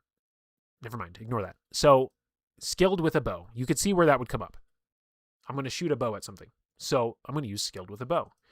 Then it says father's yew bow, which is a specific bow, meaning there's going to be maybe a lot of chances where you're using skilled with a bow and father's yew bow, but there is something different about what they call the main theme tag. I think it's called a general tag, and you can't, I should just wait till we get to it in the rules. There's something about this where you can use it as a setup action, but not to really like achieve the main thing you're trying to do. We'll get there. You can see the little leaf here is marked because this is an origin theme. This is the symbol for origin. And then the swords and the arrow is the symbol for greatness, and then the crown for, adventure. The sword and the arrow is for adventure, and the crown is for greatness. Rapid second arrow, so we're just saying like, hey, he's really good at firing off 2 in quick succession, which is not necessarily true of every character that is skilled with a bow. Not necessarily. So it gives you more detail, and this is where you could say, you could even invoke this in a way that doesn't involve firing a bow. You could say, well, because he can do this rapid second arrow, he has really quick hands, and I might find a way that I could use that in some other situation. It's very expansive way that you can use these tags, as long as the table kind of sets the same parameters on what you could expect to do with them. Close combat is a weakness. So because he was good with a bow, he's not good with close combat. That doesn't necessarily have to follow one from the other. It's a truth about his character, and it's here on this card. So you go, okay. The quest here is honor my father by keeping his legacy. If he were to have an opportunity to, if he were to have an opportunity to honor his father by keeping his legacy and did not do that, he would mark abandon. Recall. So once you fill abandon 3 times by not doing this whole skilled with a bow thing goes away. And this is a good moment to explain that a character is more than what shows up on their theme cards. And this is an abstraction I wouldn't be surprised if people struggled with. Just because it's not on a theme card does not mean it's not true of the character. Meaning to say, if you were to replace the skilled with a bow theme card, it doesn't mean that Garen is no longer skilled with a bow. It means that his being skilled with a bow is no longer going to impact the story. It is no longer defining enough about who he is as a character to impact the story, by which we mean it gives tags that he can tap into to increase his power on his rolls to change his odds. The things about him that are going to change his odds or shape his narrative are now something else, something that has replaced that as more crucial to who that character is. So it's pretty neat. Yeah. We got devoted to family, good listener, tough it out. Family is my soft spot. Quest is find a cure for my mother's illness. Yeah, it's all about the narrative. Deerstalker, stealthy step, keen senses, but he's a loner. So you see where these elements of who he is as a character, even if you're just trying to fill these out and you're like, God, I need to come up with one thing that's a weakness. And you're like, I don't know, I'll say he's a loner because he's always in the woods by himself. You can almost fall into making a really compelling character with this system, I think, which is really neat. Spirited youth, untapped fierceness, inner compass, but hard-headed. Never surrender to darkness or despair. This is it. This is an entire character. And you can get these physical cards from Son of Oak. You can track him on a Google Sheet. You can do whatever method you want to. This is a full character. And these tags come and go. They get scratched when you know you're like, I really got to go for it, so I'm going to scratch this tag so it's not accessible to me until I rest back up. But that's it.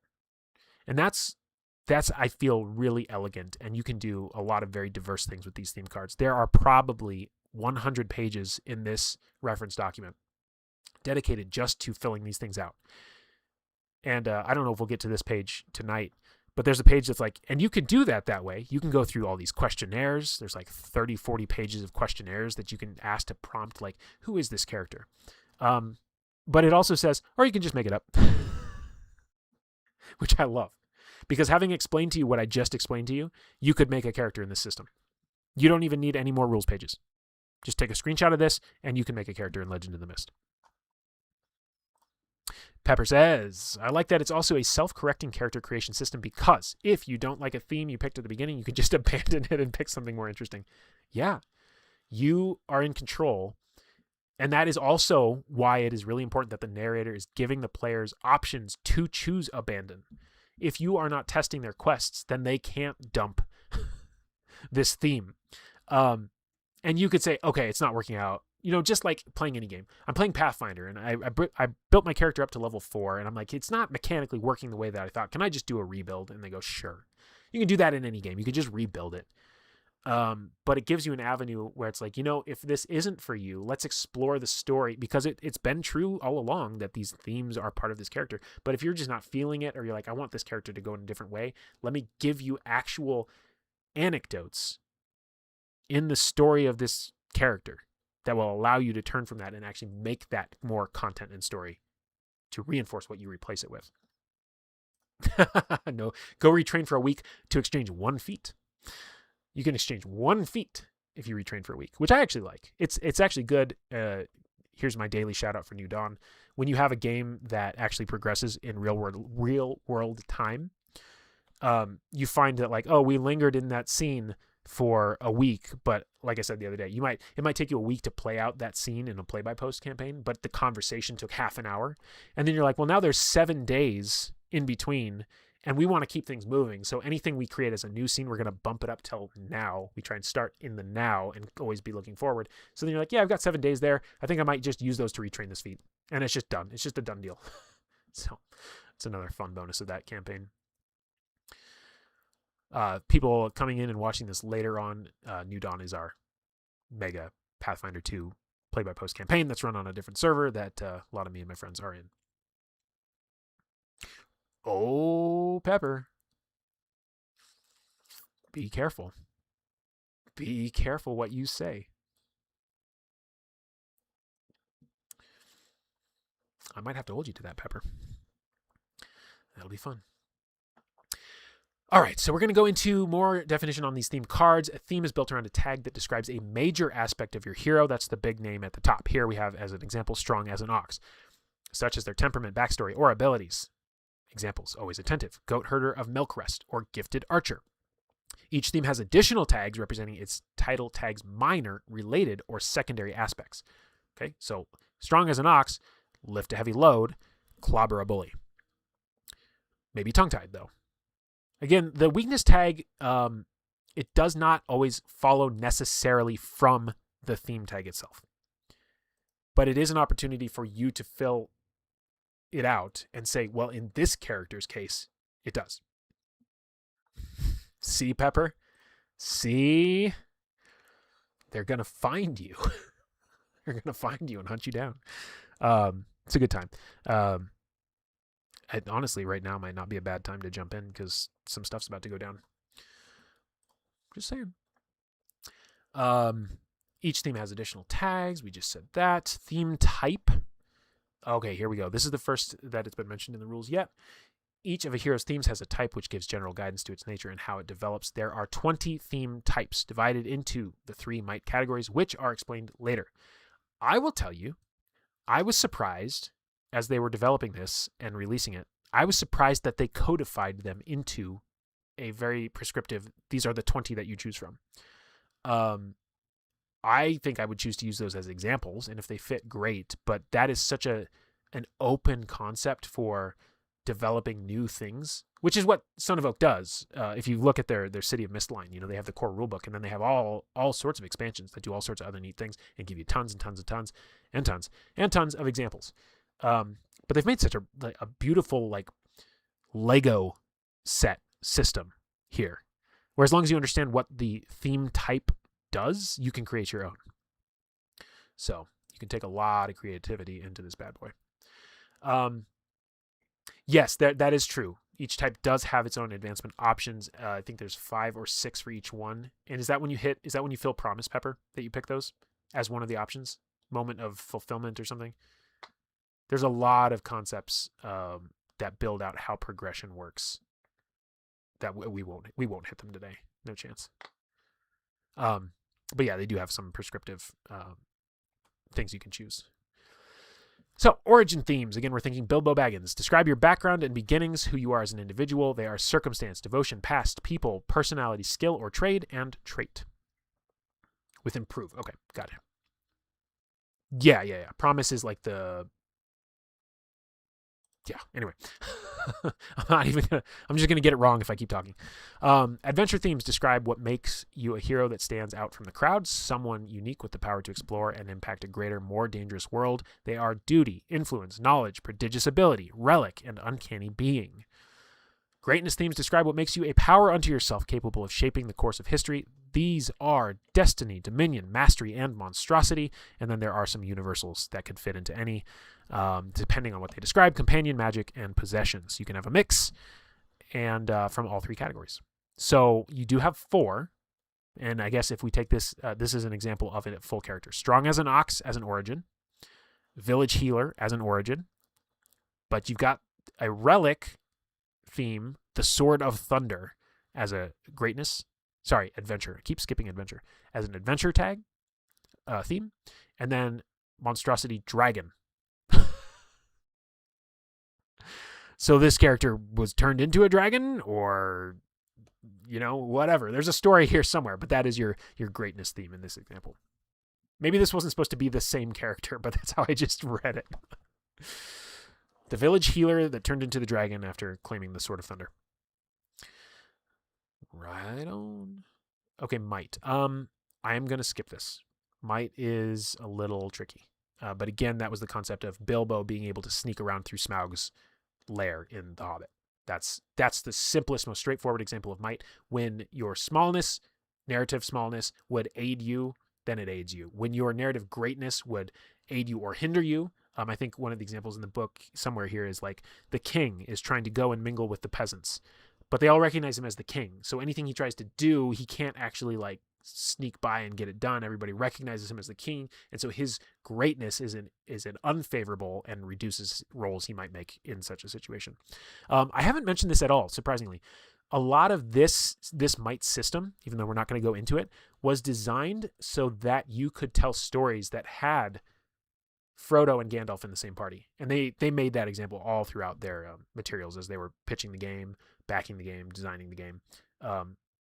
That was a problem that they were trying to solve. This game was intentionally designed to solve that question. How do you have a Gandalf and a Frodo in the same party in a role-playing game?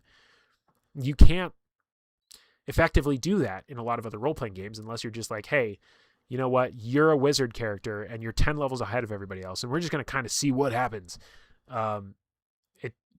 Games aren't designed with that imbalance in mind. This one is. How effective they pulled that off, I don't know, but it is damn admirable that they put it out there in the first place. So, improving the theme. During the game, your themes can grow. When you invoke a weakness tag or reflect during camp scene, mark improve. I think this got added later because I don't remember this, and I'm really happy to see it. I know we saw the camp scenes and it mentioned this, but I do like that marking improve doesn't only come when you invoke a weakness tag, because that just kind of, it makes the progression focus like always about your shortcomings, whereas I like this that you can use it, do reflect in camp actions to improve. When the theme's third improve is marked, it gains an improvement, which usually means you can add a new tag to it. Or you can pick one of those what do you call them, Pepper? Advancement options, I believe, if you fill improve as well. So there's different things you can choose. The quest. Each theme includes a quest, a goal, belief, or personal journey of your hero that is related to this theme. Following or abandoning a theme's quest can lead to a significant change, the replacement of the theme. Whenever you achieve a significant victory or success in your theme's quest, mark milestone. After the third one, the theme evolves into a new one, developing further. When you ignore the theme's quest or act against it, mark abandon. After the third one, you lose it. After the theme is replaced, you gain promise. Right. Okay. Promise is the big stuff that changes. And again, this is the mechanic that is encouraging you. Do not stay the same. Let the story change you. Let the characters change you. Let your experiences change you. And you get that. You can either go milestone towards evolving it, or abandon towards abandoning it. Very good. Just good guidance in the sidebars there. Tags or short descriptors. We know about these. Let's see if any of this is critically important. We know they can describe almost anything. Okay, let's read this. They have a dual role. They define what's true in the story. So if it's a tag, it is true of that character. If it's a tag on an item, it's true of that item. If it's a tag on that mountain, it is true of that mountain. That's role number 1. And then number 2, they add or reduce power from relevant actions. When something is described as a tag, it is therefore important. If it is not important, it is not worthy of being a tag. If it is not going to affect the story, it is not worthy of being a tag. If it is not worthy of adding power to something, it is not worthy of being a tag, right? A tag's relevance and usefulness is always determined in the context of what you're doing now. A tag can be useful for one action and not useful for another. For example, keen hearing can be useful for hunting but not for running, and it can be hindering when trying to ignore a screeching, discordant sound. That's a good point. If you have keen hearing, that can be exploited as a weakness by the narrator if they have something emitting a screeching, discordant sound. And they can say, because you have this keen hearing, I'm going to actually invoke that as if it's a weakness tag. I believe it is the same. Even though it's not a weakness tag, if they invoke it as a weakness tag, I think you still get to mark improve. I'm learning all the language of this game. All tags are always worth 1 power. It's always good to know. And this is something else that people may struggle to understand. I'm not saying they will struggle to understand, but a dagger and a greatsword are both worth 1 power. But each can or cannot be used beneficially in different actions in different situations. So again, it's the fictional context, and all it's doing when you're adding power is you are shifting the odds of something going your way or not. That's what you're doing. You're not saying it's a greatsword, it should do more damage, add more power, because the greatsword doesn't make it necessarily more likely that things will go your character's way. You're just saying it's present here, therefore it's going to help in a situation where it would help. What else? Your hero's tags. Power tags are permanent tags of your hero that describe something that's mostly useful. It's important. They cannot be used against you, except for the example I just gave. The narrator can roll differently on rare occasions. Yeah, so the narrator should not be looking to flip your power tags on you. They should be most often a helpful tag. But in that example, this is a really solid example where it would be like, I'm gonna blast the person who has keen hearing, and they're gonna collapse to the ground and have to deal with that. Your themes and most tags included in them are power tags. Weakness tags are permanent tags as well of your hero that describe something limiting. They cannot be used in your favor. Narrator can rule differently on rare occasions. I think that would be fun. I can think of, I'm just kind of feeling into that. I think you could have some cool story beats come out of that. However, whenever a weakness tag is invoked, its theme gains improve, so they are your main tool for improving your hero. Right, because you are going to have more chances to invoke weakness in a day or a unit of gameplay time than you will to do camp actions, because camp actions are kind of the closing of the scene cycle, which means they happen once in every entire scene cycle, whereas you're going to have a lot of rolls. So they are more frequent than the reflect camping action. All right, backpack. Your backpack is simply a space to record temporary tags. So again, this is why it is a meta concept of a backpack. You probably also have a backpack, but the backpack is a space to record temporary tags that you collect during the story.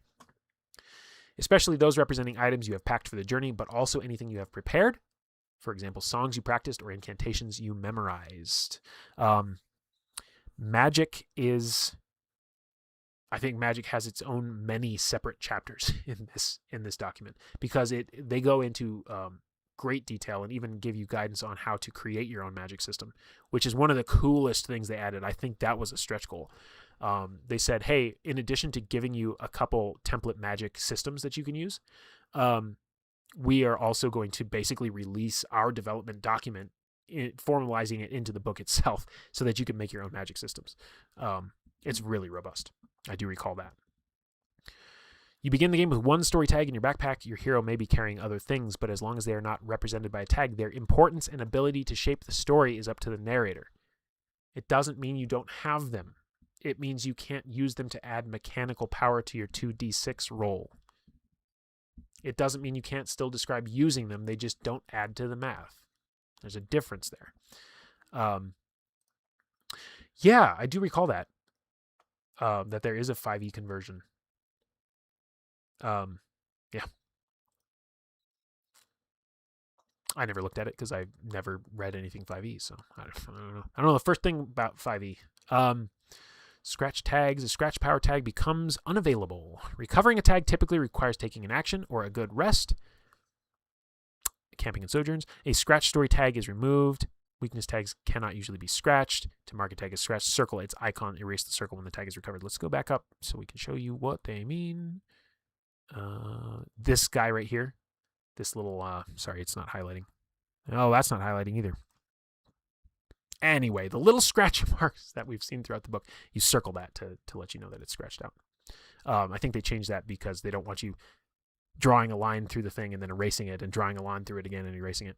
So just a little practical tip there. Again, as I mentioned, it is a shame that scratching does not mean the same thing in every context.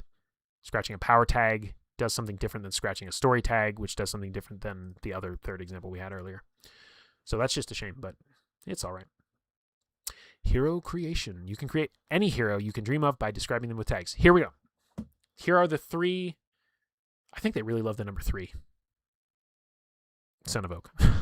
They've got 3 ways of resolving dice. They've got 3 ways of making a character. The simplest way, just write it down. Put 4 empty theme cards in front of you. Fill them up with stuff. There's your character. You're done. Write them as power tags. Add 2 more and 1 weakness to each one. Write a quest for each theme. Choose a theme type. Create 1 backpack tag. Done. That cuts out 1 to 200 pages of this book. Yeah. It does, unfortunately, have multiple meanings. But they had a lot of work to do to make this whole thing sing, and I think what they pulled off is really great. So it's just, like I keep saying, in a perfect world, it would have meant the same thing everywhere. The quickest way, pick a trope. A trope is like a recipe for a hero. The tropes begin on page 82. Pick a trope, write down its 3 listed themes, choose a 4th theme from the list. Each theme points you at a theme kit, a pre-made list of tags from which you choose the theme's additional tags and record your quest. Choose 1 backpack tag. We'll see an example of that. And the detailed way. Answer theme book questions. A theme book is a questionnaire that walks you through the creation of a theme and helps you think of the concept behind each choice. That begins on page 92. You do that 4 times, that entire process, 4 separate times, or a mix of the above. And the questions, we'll show one example of these. The questions can actually probe really deeply and get you to envision what the character might be. Here we go. Remember, your power tag should be useful. Don't put things in there that you don't envision actually adding to roles, which is why it helps to know what kind of story your group is telling, and what if it's the story example. I forget what you called it, Pepper, and they called it the one you guys are playing, where the big story moment is that the sheep got out of the pen.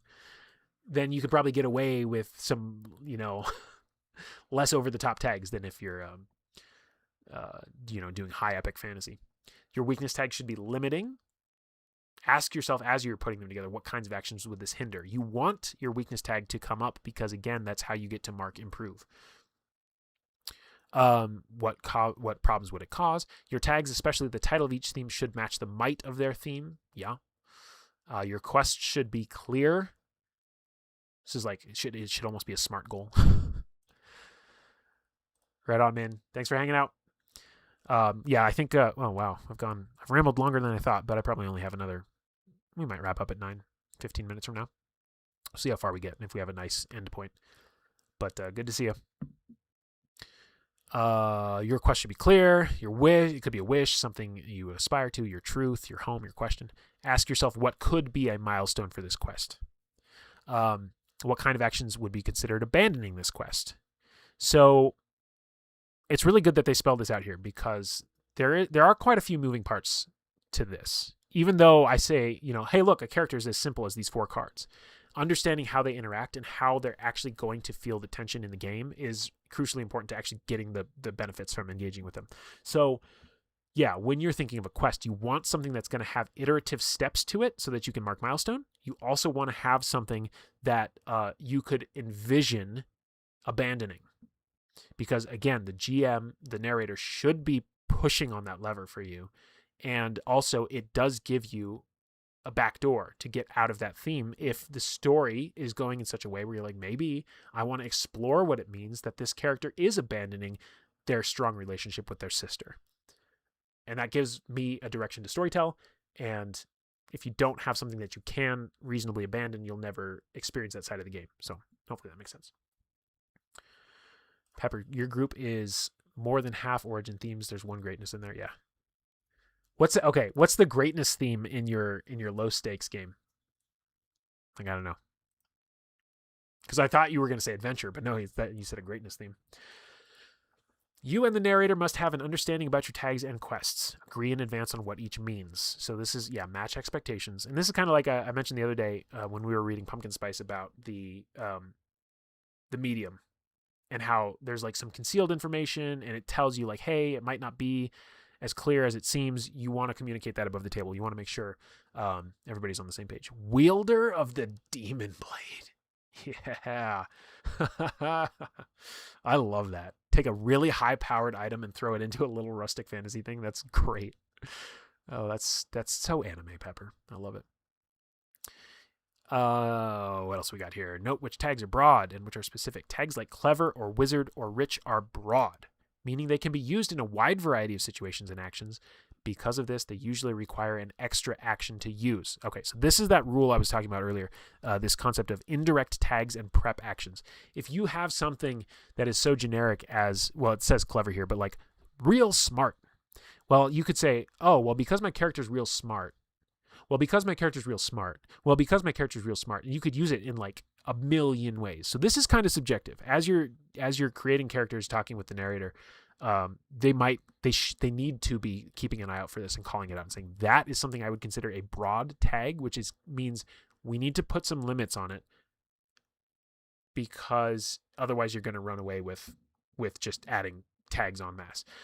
There's other guidance in communities that have experienced this game, and some of them are like, okay, well, one thing you can do to keep players from choosing too many tags is give them a limit. You can never use more than 3 per action. You shouldn't be using the same ones back to back. There's different ways you can get around that. But if you're being very intentional in this initial stage and you're calling out which ones you feel are broad tags, and you're saying, I don't know if it tells you to mark them as broad, but I would. And I would say, that's a broad tag. You can have it, but you can only really use that to set up other stuff. I'm not going to let you like milk the cow with it, metaphorically. You're not going to get the juice from the squeeze there by using that all the time.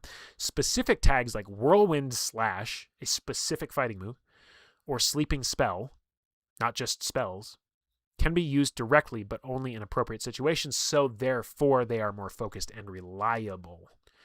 Try to have a balance of broad, specific, and somewhere in between tags.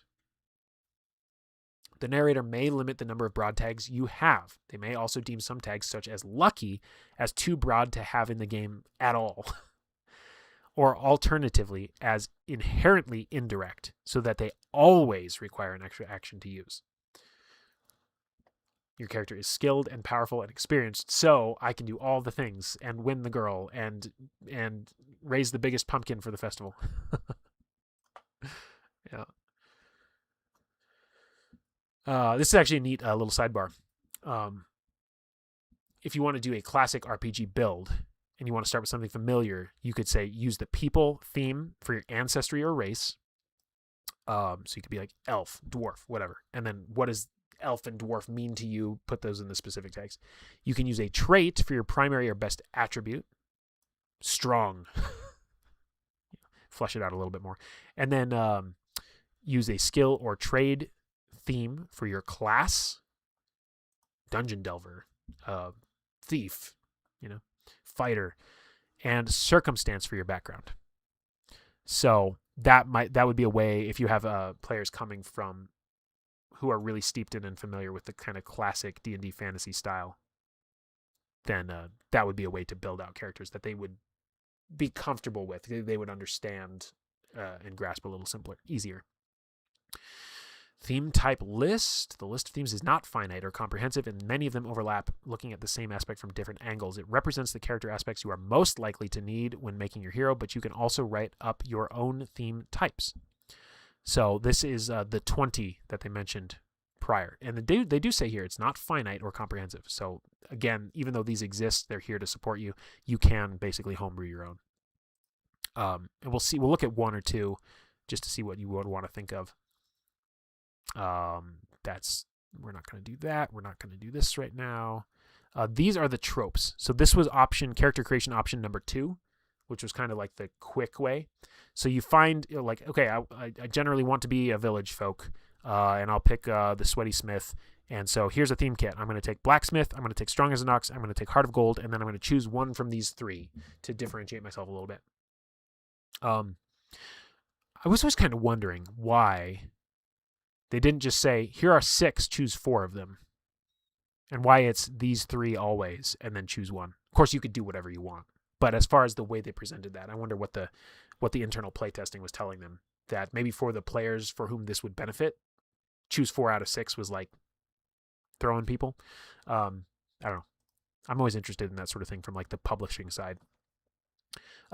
Maybe you don't want to be a village folk, so you want to be a wanderer, and you want to be the traveling minstrel. You have a jovial disposition, you're an enthralling entertainer, you're well-traveled, and you choose one of these 3. So this just gives you like the really quick and dirty suggestions. Now these are all, there's 3 per page, and each one is a different type of trope. This wanderers thing, that's meaningless in the concept of the game. There's no rules, text, there's no class here. This is just them grouping them together, so it's a quick reference. And this is where we get into, like I've said, this book is very rich with examples. Yes, for players with decision paralysis. Yeah, I'm sure that is. Yeah, because you're making one choice instead of 4. Yeah, yeah. Yes. Well said. Very good point. Well, that answers that question. So these go on for a bit. And we're going to get to here. Now, this was option 3. These are the theme books, and I am actually going to snap back to 2-page view for a second here. Bing. So this is an entire theme book. It gives you a bunch of prompts. It asks you some questions to consider and think about. It gives you a questionnaire. You answer the one in bold, and then you choose 2 more of the questions to answer, and those will get the answers to those questions become the tags themselves. So this is like a guided creative writing character prompt, and this is just one of the 4 you would do to do an entire character. So again, as I said, the book is rich with support and examples, because here we go. 1, 2, 3, 4, 5, 6, 7. These are the 20, 8, 9, 10. You pick 4 out of all of these, and you can go through this whole questionnaire for every single one of them. And these are the improvements Pepper was talking about earlier.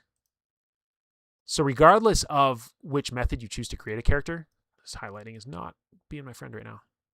Regardless of which you choose, you do have to come back to these pages.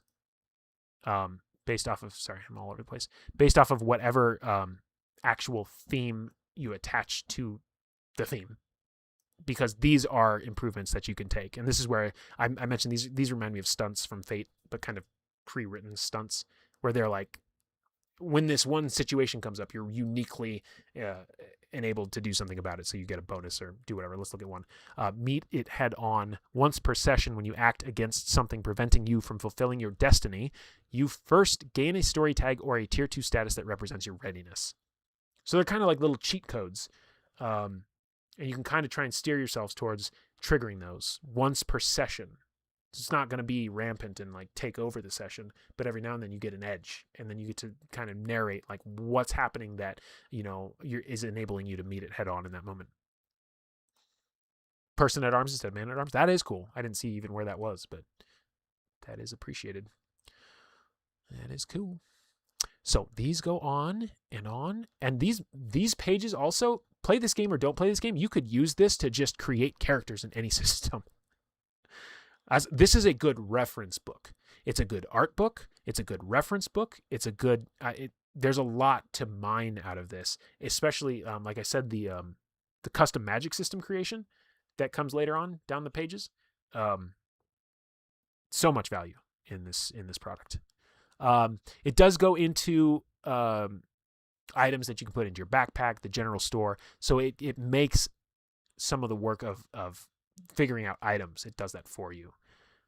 I'm not coming to this game to play with equipment. But, incoming message. Hey. Hearts of Ravensdale when? Winking face. Well, we could do another stream. We could do Hearts of Ravendale. I don't know if you guys would want to see the rest of the rules. I think actually at this point we've probably covered enough of the rules. That again, like I said, it's just rich with examples. We're on page 138 out of 496.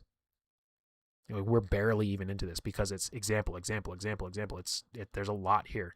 GM guidance, how to weave the tale with action and drama, what to focus on, what to not focus on, when to shift the scene.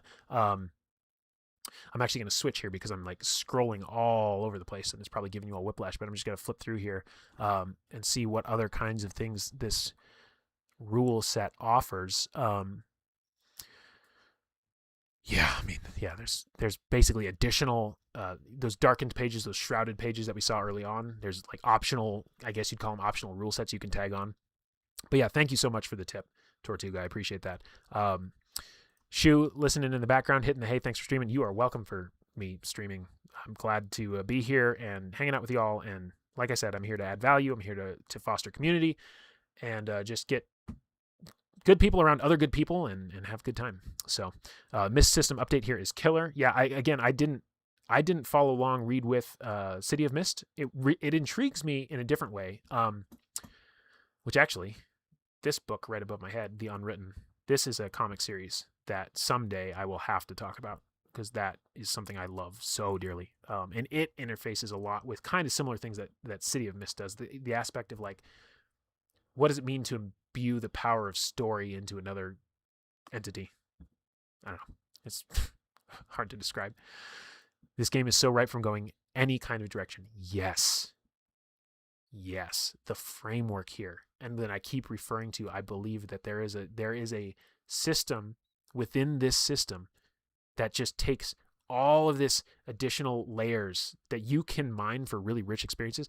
Take those away just for a second and look at the baseline they gave you with the 4 themes and the tags and the way that works, and do quick resolutions for everything. And you have like the most infinitely customizable PBTA. It's a moveless PBTA.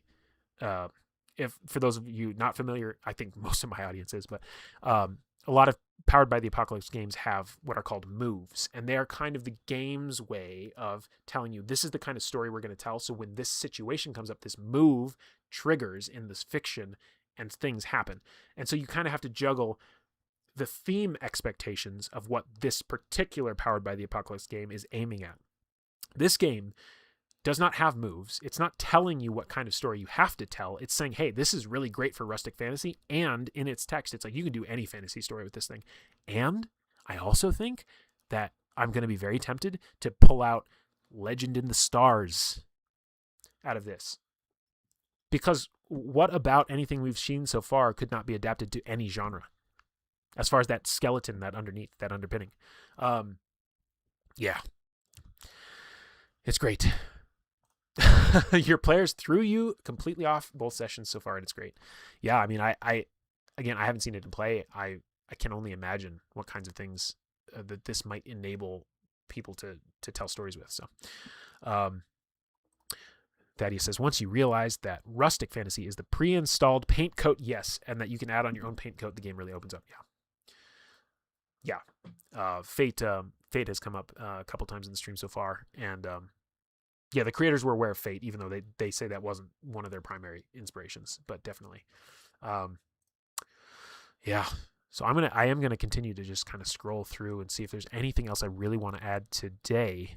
I do think playing in this would take some getting used to.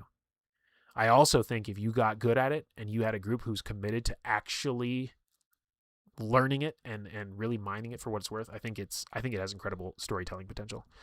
We could talk about the statuses and the way they're applied and the way the numbers go up and down, because that isn't 100% intuitive. They did a lot of work through the playtesting phase, where they rewrote how they explained it a couple times and tell people were like, oh, I get it. Yeah, I was doing it wrong the whole time. So that's something that we could look at some point. I guess one thing I'll say as I scroll through here is we talked briefly about the challenges with the limits, right? So that, a bandit, his limits might be harm 4, which would be if you want to fight him to make him stop doing what he's doing, or convince 3, or bribe 2. And the narrator, they keep that to themselves in their little book of wonders. And you have to figure it out, how to overcome the challenge by meeting one of those limits. But even the challenges are universal. A challenge is not called an enemy. Traversing a mountain pass is also a challenge. And another thing, when we talked about the gameplay loop of establish action and consequence, and it tells you as the narrator to set the stakes, and then I forget exactly what it is, but one of them is communicate threats. So there are pre-made and hundreds, it feels like, of examples of what threats could be set from traversing a dangerous mountain pass. And it could be like, you hear the crackling of loose, scree and stone from above you, and there's an avalanche incoming. What do you do? And if they don't respond to that threat, then that threat enacts consequences. There's a whole mechanical angle to this that we didn't even touch. And again, hundreds of examples to go into it. It's almost it's almost a little overwhelming how much there is in this book. The hero's journey, hero development. This is where it talks about the different choices you can make when you hit improve, when you hit milestone, when you hit abandon. Examples of what that would look like somebody going from strong as an ox to the Dalish strongman, and going from an origin to an adventure because something in the story happened where now you're kind of this known entity in the town or whatever. Guidance on evolving a theme, guidance on expanding a theme, guidance on replacing a theme, how promise and fulfillment works. And I've just now gotten to chapter 3, The Secret of Magic. And if we had this in print, guys, we're still in the first of the 2 books of the core rules.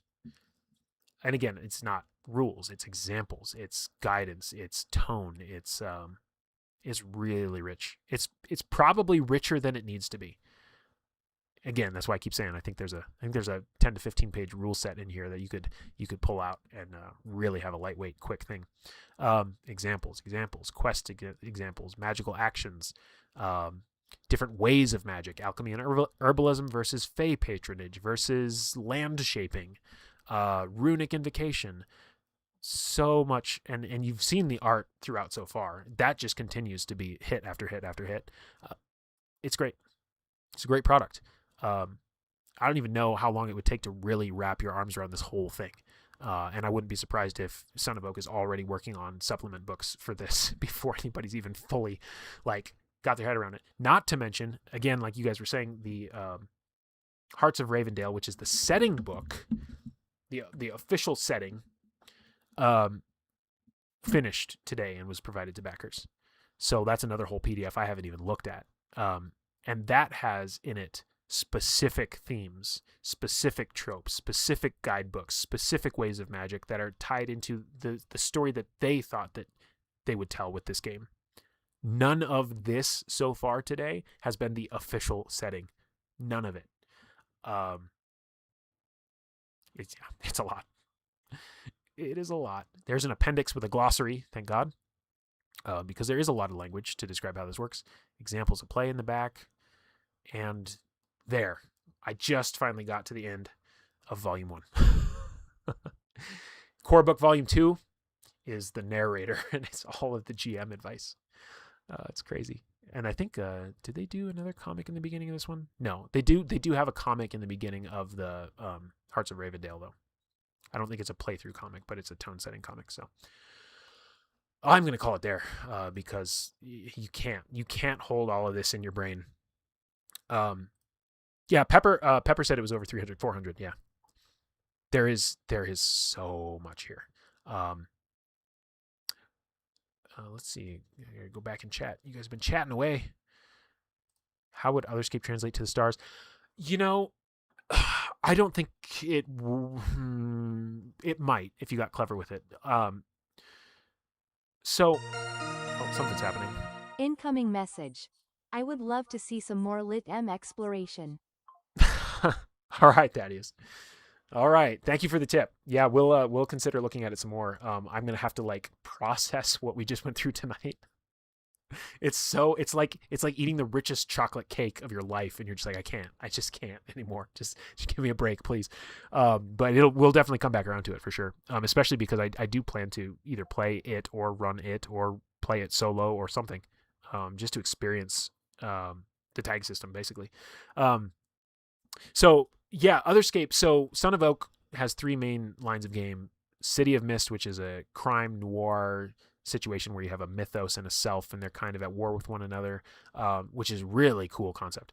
And then the 2 most recent games were Metro Otherscape and Legend in the Mist, both of which they're using the newfound called Mist Engine, again derived from Powered by the Apocalypse, but uses these tags and statuses and that whole thing. They pulled the moves out of it. Otherscape is the cyberpunk setting. I shouldn't say setting. It's the cyberpunk engine, because that as well has a specific setting book for I think the book is called Metro Tokyo, and then they also released one for Metro Cairo or something like that. So it's like taking these already larger than life cities and places and then throwing them forward into this cyberpunk world. But Otherscape, where Legend in the Mist has origin, adventure, and greatness, and there's a particular type of interplay between those. Otherscape has, and I have the PDF. I'm not gonna grab it out right now, but it's mythos, self, and noise. And noise is kind of like that concept of you're always plugged in. Maybe you have a neural chip in your brain, and so it's that kind of pull of inhumanity through digital consciousness exploration, and what does it mean to be human? We talked about that the other day. But also this kind of resurging mythos element that can kind of push and pull a character, and then the self. It might not be called self. That's kind of your baseline. So those 3 elements feel really uniquely tied to what Otherscape itself is doing, and I don't feel like you could universally pull those forward into just any sci-fi. Whereas Legend in the Mist, the concept of having an escalating scale of origin, adventure, greatness, that's much easier to translate to any sort of thematic expression, I guess is what I would say. So that's my thinking on it. Thaddeus was thinking Legend of the Thrones. I've heard of this Knight of the Seven Kingdoms. I don't know what that is, though. I'm out of the loop. Pepper says, the game encourages certain kinds of narrative, convention, and pacing more than it does a specific genre. Yeah, that's a good way to put it. You want to see a sci-fi hack? I'll do it. Planning on it. It's on my list. I have a short list of projects I want to work on with you guys on stream. In fact, most of my Wednesday nights, I was planning to be more co-working productivity type streams, where I might sit here and write the next article for the Signal, or I might work on my M-Space hack, or I might work on extracting this Legend of the Mist document that I want to do. And then once I have that kind of extracted and simplified down, then translating that into Legend of the Stars would be quite simple, I think. So that's what I was going to do, kind of envisioning for my Wednesday streams. Again, we're doing this here today just in case anybody out there, in case you found our channel here because of the pumpkin spice first look that we did. I wanted to offer the next rung of the ladder to hang out with us. Yeah, we didn't even talk about the Action Grimoire, which is a supplemental book that they made just to help people understand how actions would play out. It's basically, I don't even know how many pages. 80 pages, 100 pages of just example after example, where it's like, okay, you're in a combat. What does a combat look like in this system? And it's just examples. Could you? You could see me taking it as a long-running series. We'll see. I can tell you that I'm like mentally exhausted from interacting with the text itself because there's so much. I can turn the PDF off and then I can just rant with you guys. I can keep doing that for a while. But it is, oh man, it is thick and heavy. But we'll see. I mean, it depends in a way on how much other people want to see it. And of course, I appreciate your tips. So that bumps it up the list for sure. Yeah, I could see reading through all of this and only absorbing 20% of it. One of the tough things about that and the tragedy is like they put so much care and love into this, and it's like you could run this as you could be a single system type person and just dive into this for a year, and you might come out of it on the other side and be like the best ever Legend in the Mist runner that ever existed. But the tragedy of that all is like since being around Knights of Last Call as a community over the last 4 years, it's like, no, I also want to pick up like my one-offs, like my Girl by Moonlights and my Last Caravans, and like have a tight little experience, it's tough. We don't have enough time in our lives, and we should all clone ourselves. That would be great. Narrative crunch. Yeah, I was going to wait for the physicals, but I don't know. I thought this would be a good stream to do. Mythical cyberpunk, right? And I tell you what, the art in that book is incredibly imaginative as well. I really have such little exposure to cyberpunk media in general. Like, I've seen Blade Runner. I read Frey. If anybody's familiar with Frey, it's a comic series. Not a series. It's a graphic novel that was written by,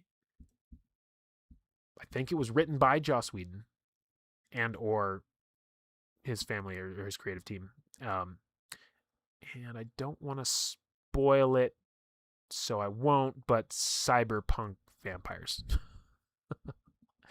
That was a really cool graphic novel. 100 pages for the action grimoire, yeah. Sorry, Pepper.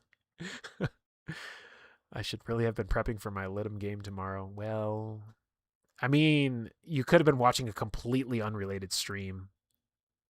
So it could have been worse, right? Could have been worse. Definitely not enough time to do all the TTRPGs. Nope, there is not.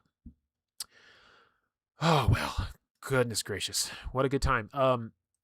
We're going to do our things. We're going to talk about liking. We're going to talk about subscribing. We're going to talk about sharing it out into the communities that you know and love and all that good stuff. And we're also going to continue to practice rating. And I want to send you guys to a friend of mine. Of course, go wherever you want. Remember, we're not on Twitch. How do I copy the link? We're not on Twitch. And we've got our friend Derek. He is still going live. We all know Derek. I want to send you to a new friend. If you want to come with me, we're going to go over there.